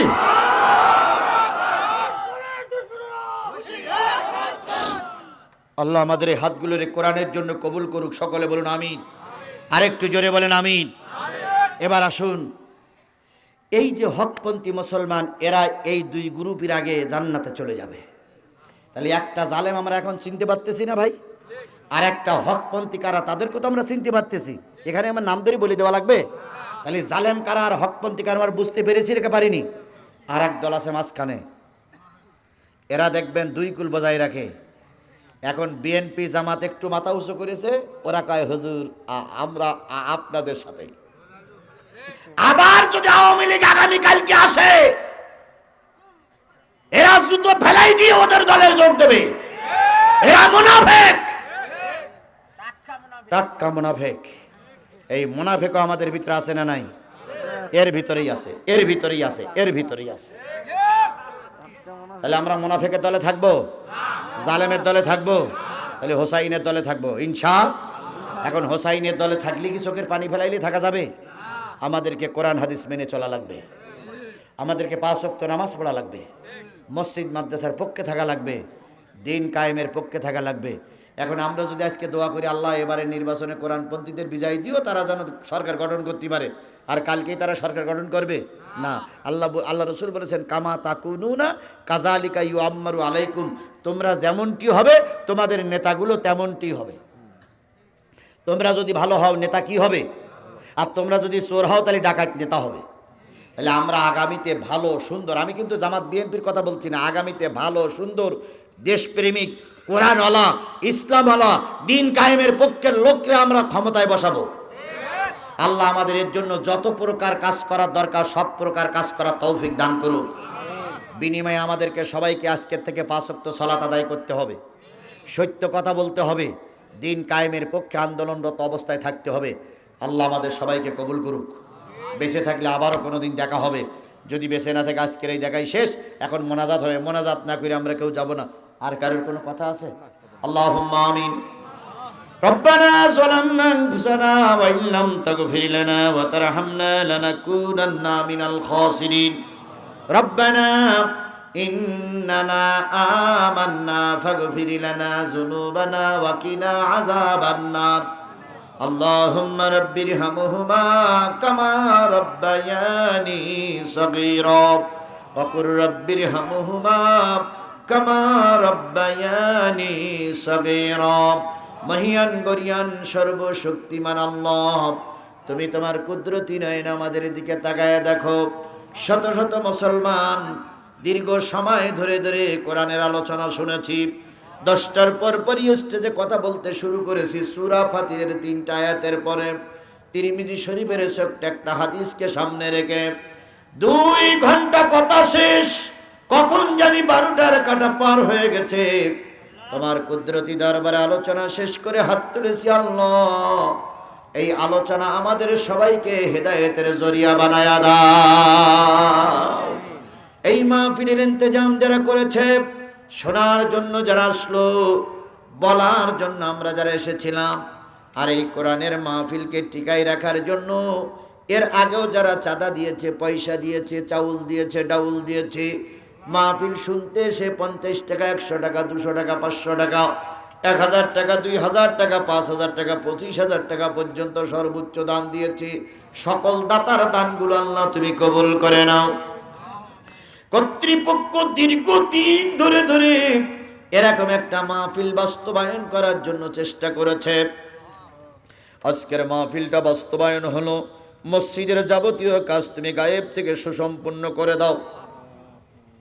আমরা হাত তুলেছি, কত লোকের মা নাই, কত লোকের আব্বাজান দুনিয়ার থেকে বিদায় হয়ে গেছে, কত লোকের দাদা দাদি নানা নানি আত্মীয় স্বজন মাতৃকুলে পিতৃকুলে শ্বশুরকুলের মানুষগুলো মন মাটি বুকের পরে করে নিয়ে আম বাগানে, কাঁঠাল বাগানে, বাঁশ বাগানে ঘুমিয়ে গেছে। ও আমার আল্লাহ, যাদের আপনজন কবরে ধরা পড়ে গেছে তাদের কবরগুলো তুমি মিররিয়াজিল জান্নায় পরিণত করে দাও। রব্বুল ইজ্জাতুল জালাল, যাদের মা বাপ দাদা দাদি এখনো দুনিয়ায় বেঁচে আছে তাদের খেদমত করে তাদের সন্তুষ্ট নিয়ে দুনিয়ায় বেঁচে থাকার তৌফিক দিয়ে দাও রব্বুল আলামিন। এই মাহফিলের ইন্তজাম যারা করেছে তাদের হায়াতে তৈয়বা দান করে দাও। আগামী বছর এখানে আবার বড় আকারের মাহফিল দিতে পারে সে তৌফিক দান করে দাও রব্বুল আলামিন। আমাদের সকলের দোয়া মেহেরবানি করে কবুল করে নাও। এদের যদি কোরআন দিয়ে চলে, এদেশের সংসদ যদি কোরআন দিয়ে চলে, এদেশের গণভবন যদি কোরআন দিয়ে চলে, এদেশের বঙ্গভবন যদি কোরআন দিয়ে চলে, মুসলিমরা তো শান্তিতে থাকবে, সাথে সাথে অমুসলিমরাও শান্তিতে নিরাপত্তার সঙ্গে থাকতে পারবে। কারণ কোরআন এসেছে সকলের শান্তি দেওয়ার জন্য। দয়া করে এই বুঝ 18 কোটি মানুষের অন্তরের ভিতরে ঢুকাইয়ে দিয়ে আগামী নির্বাচনে ইসলাম প্রিয়, দেশ প্রেমিক, গণতন্ত্র প্রেমিক ভাইদের হাতে ক্ষমতা দিয়ে দেশে একটা সুন্দর শান্তি প্রতিষ্ঠা করে দাও আল্লাহ। যতটুকু কথা বলেছি বক্তা শ্রোতা সবাইকে আমল করার তৌফিক দিয়ে দাও। অনেক সময় হয় আলোচনা যখন শুনি তখন মন মানসিকতা ভালো থাকে, বাড়ি গেলেই আবার অন্য মনস্ক হয়ে যায়। দয়া করে যখনই অন্য মনস্ক হব তখনই আলোচনাগুলো তুমি হৃদয়ের ভিতরে জাগরিত করে দিও আল্লাহ। আগামীকাল যখন ফজরের নামাজের আজান হবে মাবুদ আমাদের সবাইকে নামাজের জন্য প্রস্তুতি নিয়ে মসজিদে অথবা একা একা থাকলেও নামাজ পড়ার পরিবেশ তুমি তৈরি করে দিও আল্লাহ। আল্লাহ তুমি দয়া করে আমাদের কবুল করে নাও। সংস্কার আন্দোলনে যারা মৃত্যুবরণ করেছে তাদের সবাই রুহুগুলোর তুমি জান্নাতের রুহু হিসাবে কবুল করে নাও। আল্লাহ দেশ স্বাধীনের জন্য এই পর্যন্ত যারা দিয়েছে জীবন দিয়েছে তাদের সবাইকে মাফ করে দাও। শেরপুর থানার অনেক জায়গায় ইসলামী আন্দোলন বিএনপির নেতা কর্মীরা ঘুমায় আছে, জামাত শিবিরি বিএনপির নেতা কর্মীরা ঘুমায় আছে। আল্লাহ তুমি এদের সবার জীবনের ত্রুটিগুলো মাফ করে দাও। দেশের জন্য কাজ করেছে আল্লাহ, এদের পরিবারকে তুমি হেফাজত করো। আমাদের দোয়াগুলো দয়া করে মায়া করে কবুল করে নাও। যে যে উদ্দেশ্য হাত তুলেছে সকলের উদ্দেশ্যের পরে বরকত দিয়ে দাও। তোমার দোস্তের খাতিরে আমাদের সকলের দোয়া কবুল করে নাও।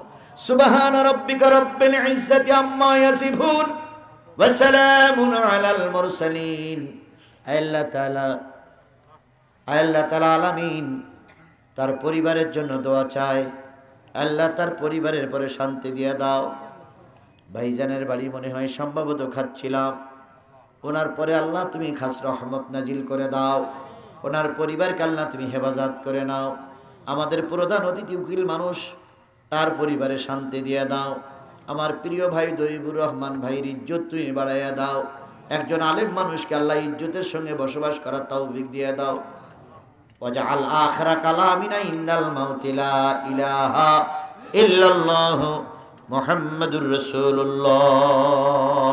আসসালামু আলাইকুম।